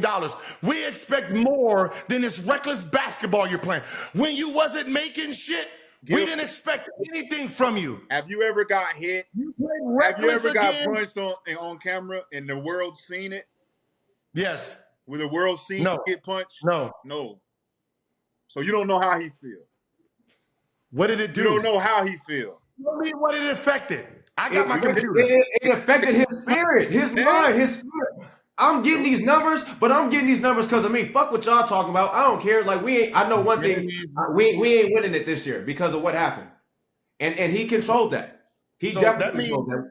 so He that means at some with point his aura towards his teammates and everything. So it's going to affect something, right? What is it going to affect if he's more selfish? We're not going to. You're not off in the your bench. head is not in the game. Coming off the bench. Coming off the bench. He came off the bench last year. So what are you talking about? He was a six-man last year, sir. It's the He mental. didn't get hit. It's the mental aspect. He He won stopped six playing. man of the He year stopped last playing year. defense. He didn't play one lick of defense this year. Nothing. He didn't He play was one not lick of going to defense even last year. try. He Yes, didn't do did. that last Yes, he year. did. Yes, he did.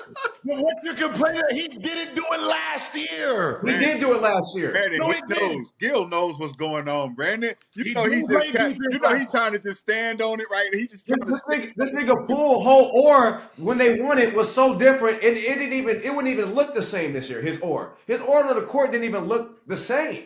He didn't even look like he was. He looked like he was like, what the fuck? Like I got stopped. He averaged a 6.5. Like I'm But trying to Gil, we're not disagreeing with you though. We're not disagreeing about the stats. But what you're not agreeing that the psyche of a player plays a part in performing. It was so on the court. If a nigga don't want to be, here, let me show you a psyche. Since you want to talk about psyches, here we go. There's a nigga called Westbrook, right? There's a guy called Westbrook. Let me tell you what Westbrook averaged in Golden State. In Wizards. He averaged 22, 11, and 11. A triple-double. They started fucking with his psyche. 18, 7 and 7. Last year, 15. Last year, 15, 6 and 5. Shot 41%. Fucking with his psyche. 41%. He goes to Clippers, they're not fucking with his psyche, 48%. You see how when they fuck with your psyche, something actually happens. When they don't fuck with it, something happens. 41% as a Laker, 48% as a Clipper. Hey, listen. So what do you think? Poole didn't change. Jordan Poole numbers are going to go up this year. Jordan Poole trash. numbers are going to go up this year. Go to who? Jordan Poole numbers are going to go up this year. He might average. Wins though. He might average 27 this year. And watch the aura and watch how he is. So what does that mean? He averaged 37, and then what we gonna say? No, It's because of what? He on a new team. I feel better. I feel On a better. new team. Where'd he go? I'm with the Washington Wizards. I'm on a new team, Gil. He went to your team. Oh, so because there's no star there and he gets all the No, shots. nigga. It's because it's not a nigga that punched me. It's not a nigga that punched me out there, nigga. What are you talking about, Gilbert? What are you talking about, bro? Why are you skipping over this shit? Why are you skipping over the fact that he got in a fight with a nigga You that sound fucked dumb his as shit up? fuck. So he averaged 20 while Curry, what the fuck did Curry average last year? So we can stop pretending that we're just this dumb. Curry averaged what? What did Curry average? Oh, hold on, man. We're not even gonna play this shit right now. Brandon, this nigga is standing on his own hibachi right now. He's standing Steph on Curry, his own hibachi grill. Curry, the number one option, averaged 30 points. Okay, 30. Let's see what Clay averaged. Let's see what Clay fucking averaged. Clay Thomas. Okay, Clay Thomas. I mean, Clay Thomas. What are you? 22, 4 If he didn't have that beanie on, he would be sweating right now. He didn't have that beanie on, he'd be sweating right now. That means Poole off the bench averaged 20 as the third option, right? When Curry, the number one option, was gone, he went up 4 more points, correct? So when just one guy was off the floor, he went up 4 more points. Now, let's go to Washington Wizards. Bradley Beal averaged 22, right? He was the leading scorer with 22. Now we're going to put Poole over there. How much do you think he gets to average as the number one option? 30. Yeah, close to 30 piece. So he gets to average 30, right? And we're going to say he's averaging 30 because he's on a team that where a nigga done punched. Or is he on a team where he don't have 52 fucking points in front of him? He gonna do what he do regardless. He gonna do what he do regardless. You just pointed it out that for 2 years he had the same numbers. He get to average 30 on the Golden State War. Let's get rid of Green. Will he average 30 with Clay and Curry on the team? He gonna average 20. He averaged 20. He's gonna keep averaging what he's averaging because that's his game with that team. Draymond fucked his psyche up. Wait, so when he goes to Washington, you're saying he's going to average 20? He's going to average more because not only are those 2 guys not in front of him, the guy who punched him is not there, he has the availability to be the guy. He's going to average more on default. He's going to average more on default because there's nobody there. Yeah, for sure. There's nobody there. Who? Kuzma's opting out too, so they're losing top 3. You're saying so he's averaging 20. You want to use this punch, but the punch still averaged 20. When Curry was gone, he averaged 26. What if Clay was gone? With Draymond still being there, he would have averaged 30, right? With the nigga who punched him. If Clay and Curry was gone, he wouldn't have. He wouldn't have averaged 30 with Clay gone. The reason he averaged 20 with 26 with Steph gone is because Steph dominated the ball. He's the point guard. I'm the point guard. If Clay is gone, it moves me to the 2. I'm not getting the ball as much. Hold on. So if Curry and Clay is gone in Golden State and he's there with Draymond, how much he average? Go. Shit. 30, 35. Oh, with the nigga who punched him. He still average. So his mental's fine then, huh? No, it's not, Gil. No, it's not. Oh, but he still averages 35. He has talent. Sure. He has talent. So he still get his snot box rocks, but he averages 35 and it's fine. But what Brandon said was, I don't give a fuck if we win or lose. I'm just out here getting me. So if I got 20 more shots to take, nigga, it don't even fucking matter if we win or lose. I don't give a fuck about these niggas. I'm out of here at the end of the season because I don't fuck with this nigga. So let me just point this out. So right after the trade, Poole unfollowed Draymond on Instagram. Do with that information what you will.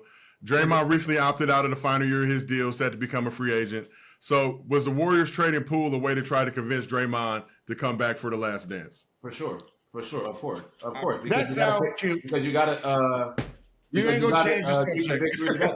You ain't changing the subject, God damn it! I needed that stat. You just validated everything we just been saying with that shit. That nigga unfollowed that nigga as soon as he got traded. Cool. Fuck that shit. We out of here. Now that's cool. Now let's go back to what McCann said. McCann said if he stayed in Golden State and Curry and Clay wasn't there, he'll average 35. Here he goes. Right? Some stats, B. With the guy who punched him. Stats. Then he goes to Washington. He goes to Washington. No one's there. Not the guy who punched him, but he averaged 30. So he averaged 5 less points over there. Boy, you should have said 40, goddammit. Now let's carry on. Boy, you should have flipped it. You should have said 35 for Washington and 30 for Golden State. But you made Golden State. the puncher. All that matters is that he's playing better. That punch got him 35 more points. If we got 5 more points. He's not thinking about anybody that's hating on him. Then, hey, listen. When he get to Washington, they're gonna want to trade his ass also, because they're gonna put him at the point, and all he knows how to do is what he knows how to do, and that's gonna be the problem. Why? Because you did the same thing, Gil. What do you mean? But I was in an offense that was Don't Princeton. give me that. But I was in the net, and man, he's the same player. He's an offensive-minded guy who gets fucking buckets. Nothing gonna change. He's a hooper. What's wrong with He's that? not a basketball Why would they player. get rid of Hooper? They didn't. What you mean?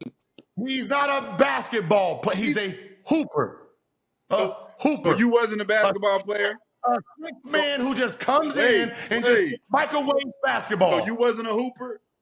I was a basketball player. So y'all don't. I understood angles. I understood concepts. I played in the Princeton offense. There was no fucking you look at my highlights, 1, 2, 3, 4 dribbles max. I thought it was 1-4 flat. At the end of the game. I thought it was 1-4 flat, bro. What are you talking about? You gonna bring up the Princeton offense to cover up this debate? At the end of the game. Oh, it's my Lord, Gilbert. You know Google. You know that they have this thing called Google. The reason that Washington has Jordan Poole is because he reminds them of the motherfucking masterful Gilbert Arenas. We got another Gilbert in here. We can bring this nigga in here and revive this culture. No. I was an offensive juggernaut. I'm sorry. I posted up. I manipulated the defense. Buckets, I manipulated. We just talking about buckets. We ain't talking about all that. In the scheme of our offense. You got buckets. I didn't need 52 fucking dribbles to try to shake a guy and fuck up the. I remember I had other players that scored 20 something. Different game back then, Gil. We played a different game. We played sets. We Princeton offense. All that shit you talking about. It was a different game. It's just not like this. He's just a fucking 6-man. You come off the when they put him in the starting lineup. He's not going to be able to know how to play with the other fucking players. Because he don't know how to play with the other fucking players like he didn't know how to play with the bench. All he knows how to do is get the ball. He's going to try to shake and bake, fuck the rest of that team. So the first year, when the first year he played, he averaged 20 when they won it. He didn't know how to play with the other guys? 6-man. He was a 6-man. Did he not know how to play with the other guys? No, he did the same shit. Did he not We know didn't pay attention to it. We didn't know. We didn't have no expectations, sir. When we paid you $100-something million, we have expectations now. He didn't meet those. Why? Why? Because we didn't need this no more. Because he got knocked out, nigga. What are you talking about, Gilbert? Yo, Gilbert, some slick shit. Yo, Gilbert. Yeah, you look like a crackhead out here, dog. We didn't need that no more. He gave him $100 million. He got knocked out, and now he's talking about he's doing the same thing he did last year. We don't need that no more. Like this. They're like this now. We don't need that no more. All right? Everybody sitting there like, come on, goddamn it. We don't need that this year. It was good last year. We paid you $140. Now we need better production. And that's why Draymond knocked him out, because he's like, hey, nigga, you're not listening. You're not listening, Jordan. We're trying to tell you to sit your little ass down, and he knocked him out, and he said it, and he put his shit right. Maybe that's why he knocked his ass down. Hey. All right, let's keep this thing moving. We got to get to our final topic of the day. We've been going like 2 hours strong. Shout out to Underdog Fantasy. If you have not done so already, download the Underdog app. Use promo code GillsArena. They will match your first deposit up to $100. And we'll see how much Jordan Poole is going to score. They're doing futures now, so I think you could put a higher, lower pick 'em on Jordan Poole's averages with the Wizards. We'll see if that translates to actually winning basketball. But let's talk about some other trades going on. So Celtics showed that loyalty ain't nothing but a word after trading former Defensive Player of the Year Marcus Smart to the Grizzlies in a 3-way deal with the Wizards that got them Kristaps, Porzingis. Wizards also got Tyus Jones in the deal out of Memphis. Gil, you had been outspoken about this with that three-headed monster that the Celtics had with Derek White, Marcus Smart, and obviously Brogdon coming off the bench. So Smart was the longest tenured Celtic, but now heads to Memphis where he'll be a solid replacement for Ja Morant during his suspension. So let's start with Marcus Smart first. What does Marcus Smart bring to the Grizzlies? I really don't care. I really don't care. What? You're supposed to be the savior for Ja Morant. Get out of here. Hell no. You're supposed to be starting for what? What? 25 games, Gil. Man, just put Bane in that motherfucker, man. Throw out some motherfucking listen. We not coming to the games until he comes back, okay? We not coming to the games until he comes back, right? We don't care who you traded, who's supposed to be replacement. I mean, what are you gonna do when Ja Morant come back? Go to the bench? Be the sixth man? Right? Yeah, probably. Yeah, right? Yeah.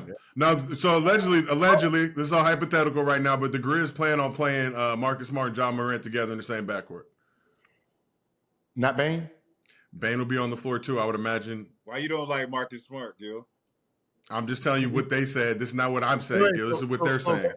So Bane, what's going to happen with Bane? So I'm going to small forward. So you're going to, what do you do, 6'3"? Was he like 6'4", 6'5", maybe? So you're going to put a 6, so you got what, Ja Morant's about 6'1", 6'2"? And then the shooting guard is 6'1", 6'2"? And then your small forward is about 6'3", 6'. See, right. I'm not the Grizzlies guy. I'm just telling you what the talk is. I'm not. I'm not Taylor Jenkins. Hey, Grizzlies. This is what I do. All right. This is what I do. Marcus Smart has been a sixth man for the last 7 years. Right. They was just stupid enough to start him. Right. He's a sixth man. He comes off. He puts balance in the team. Picks up full court. That's what he do. Other than that, relax. Right? You put him in the starting lineup thinking you're about to get some golden shit. You already have Bane. Same fucking player, but one just shoots better. They both buff. I don't know what the other one does, but he's fucking McCants over this bitch, right? He's got the goddamn, he's light-skinned version of McCants, right? He's good what he's doing, okay? Get a nice little three-man. Come on, like, soon as he's a six-man. He's not a starter. He was never a good starter. He was a great sixth man. As long as he's starting, that means your fucking your bench is that bad. That's all I'm gonna say. Yeah, it just sucks for him. Boston seen it. Yeah, because he was in Boston for what, 10 years? 9 years, I think. Like 9 years, yeah. And to move at this point of your career, I mean, I think it's gonna be tough. I mean, he's so used to Boston, the system, and I mean. The man dyed his hair green. I mean, like, what are we talking about? Yeah, what does this say about the Celtics? This is, I think back to IT3. But what does this say about a team that really don't have no loyalty for their guys? They're trying to get better. Why you like Marcus Smart? Why don't you talk about it, man? Why you don't like Marcus, man? Okay, here's why. As a bench player, he averaged 10, 5 assists, 10, 5 assists, 13, 5 assists. As a starter, 13, 6 assists, 12, 6 assists, 11, 6 assists. So you got 1.5 points and 1.5 assists promoting him to the starting lineup. They went to the finals 2 years straight. It wasn't because of him. Easter Conference. What I'm saying is you started him. It was a formula for their success. Think about what I'm saying. He's a starter. He was the bench player averaging the same. So as a bench player, he's averaging basically 10 and 5. As a starter, he's averaging 11 and 6. So you get 1 and 1, and you promoted him to the starting lineup, which means your bench is less than what he did as a bench player. And your starter that he's replacing, he's not even going to be close to. But he was needed to play the point guard position. That's why they promoted him to starter, because they didn't have a point guard. Yeah, he was always playing around the 27 to 32 minute range though his entire career. To average one, that's what I said. To promote him, he didn't give you nothing else. He didn't give you nothing different. How old is Marcus Smart? 28. 28. He's so young. Yeah. So, I know. And he ain't gave you nothing. What I'm saying is he ain't proved. But is that So he or just is that turned 29 in March. is that him or is that the system? It's him. You can't listen. He's a solid, like he's coming off the bench averaging 13 and 5. He's consistent. That means He's if I start him, you would think he would be giving me like 17 and 7. No, you would think that. That's not an expectation. Yeah. That's So why not would an I- expectation for Marcus Smart if you know who he is. You give us what you give us. Okay, so hold on. Give us if you gave us as a bench player 13 and 5, and then I start you 13. and you give me 11. No, you and said 6? 13 and 6. Don't go to the lowest number, No, Gil. You just 11 went to and the 6. lowest number. You just No, went to the no. lowest number, bro. You really just did that. I just caught you. You really just went to the lowest number, bro. 11 and 6. You said 13 and 6. 13 and 6 is what he averaged as a starter. Yes, and I mean, he as a 13 bench and player. 5 was As a on ben- the bench. as a 13 bench and player. 6. As a bench player, and then the first year he started, he averaged 13. So he averaged a half, not even 2.2 more. That's it. And then he's been going down since. Give us what you give us, and we good. But you're not. But that's what I'm saying. You're not. So he's a 6-man, man. He's consistent. He's consistent. Consistently a 6-man. Yes. You know what I mean? He gonna start for Memphis. No, for sure. Hell yeah, for sure. Over Bane. They need Ain't his that a dude? defense. No, they They don't. need his energy. They need that aura. Don't they got don't they got a defensive play over They there? got rid of Dylan Brooks. No, he didn't. And another one, Jared Jack, right? Yeah, they got Jared Jackson Jr. So Defensive is he Player of the supposed- Year. Wait, he's supposed to be the 3-man? So we got the last 2 defensive players of the year now. He's supposed to be going to LeBron James? Okay, all right. He's all right. Okay. All right, Memphis. All right. Okay. All right, so let's talk about the Celtics a little bit. They ain't making a play. And Gil, just to make a point with Marcus Smart, he hasn't regularly come off the bench since like 2017. So he's been in that starting unit. And he's been 5 trash years? since. I know. I He's can been read. starting for 5 years.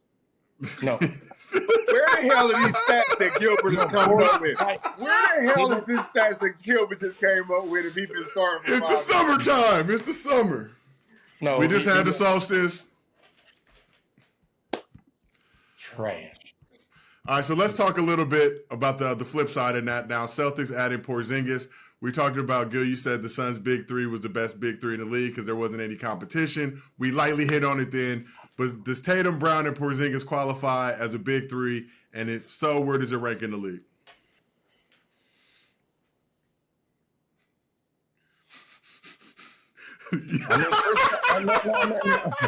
Listen. Your silence means everything to me. No. Kristaps did average 23 last year.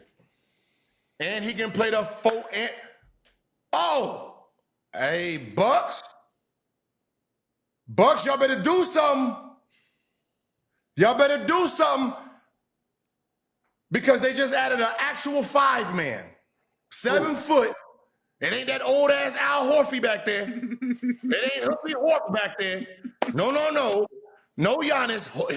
Hoofy old horse. He ain't back there. They got Kristaps back there now, who averages about 1.5 blocks, 23 points, 8 rebounds. They got height, they got size now. So that means Jalen Green goes back to the 3. Jalen Brown. Jalen Brown goes back to the 3. Tatum goes to the 2. So Gil, we have our expert research team. Giannis is 8-4 in his career against Porzingis. I'll give you the numbers. Giannis is averaging 29, 10, 5, 1 steal and 2 blocks. Porzingis is averaging 18, 9, 2 assists, 0.2 steals and 2 blocks. So Hey, tell your research team when he did all that, was it against the Boston Celtics and that defense that they play? that's a fair Hell question. no. Fair Hell question. no. Did he have Tatum and Brown with him? Well, technically, it's your research team. This is Gil's Arena. As you know, we spare no expense. We deliver the goodness. Hey, Brandon. So you calling that a big 3 or no? Threatening them Bucks. He threatening them Bucks, man. Ain't nobody worried. You know. Nobody worried. That nasty ass big 3 in Boston. Hey, you know I'm saying some shit when McCann's get to jumping. We ain't worried. We ain't worried. They got a big man now. I think they are big three, Joe. I think they are. I think they count? be legit like we want them to be like the Suns, but they definitely on the East a big three for sure. Ugly ass big three. I didn't know he averaged 23 last year. Oh yeah. So he led Wizards in scoring last year. Yeah. Bradley was down for the half the season with the wrist injury. He was cooking. But so now brings me to my next point. There been some talk, obviously, about breaking up Tatum and Brown. Do you feel like that's still something to discuss, or are you rolling now with this new look Celtics squad? Yeah, listen, Boston. Fuck. You just got rid of, right? Your point guard that wasn't the point guard, right? You just got rid of. You just got to move Brown from being a power forward, and you can put Horford at the power forward, and you get to put Porzingis at the 5, and then Brown can be his 3, then Tatum can be a big 2, then you have White at the point. That's a legit contender, sirs. Whoever the fuck's making all those decisions up there. You get rid of Brown, you start doing more goofy shit, you might as well just trade everybody. Brandon, how you feel? I'm not a Celtics fan, so I don't give a fuck what they do. That was my general sentiment for Yeah, this of whole course he section. wants Brown gone, so he can Like you see what shirt I'm wearing. You know what time it is. What is that? It's still Bucks and 6. Six. You know what is that? Squeaking your eyes. Is that Trey 6 Mafia? Okay. But if you know, right, no, if you but okay. Crime Lord, yeah, okay. All right. Yo, that's Rashad. hilarious. That's hilarious. All right. That's cool. All right. Look if you buck.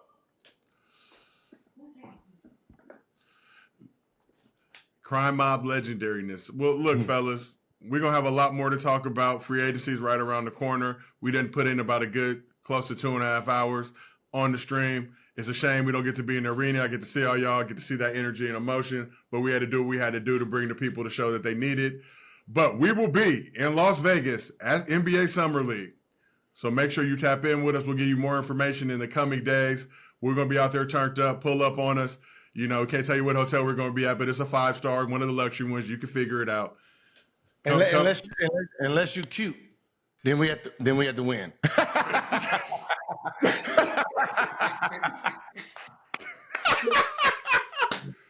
But as always, we appreciate you, the Underdog Fantasy. Whoop, whoop. Make sure you download the app. Whoop, whoop. We got Gil, we got Brandon James, we got Rashad. Appreciate all y'all plugging in with us on short notice to get the show out. And we will see y'all very, very soon. Yes, sir. Peace. Peace. Agent Zero. Change the game. Put that respect on his name. Look, with the honor call for greatness, the chosen few that carry the gift of genius, who do what they do, who possess finesse, blessed with desire. It's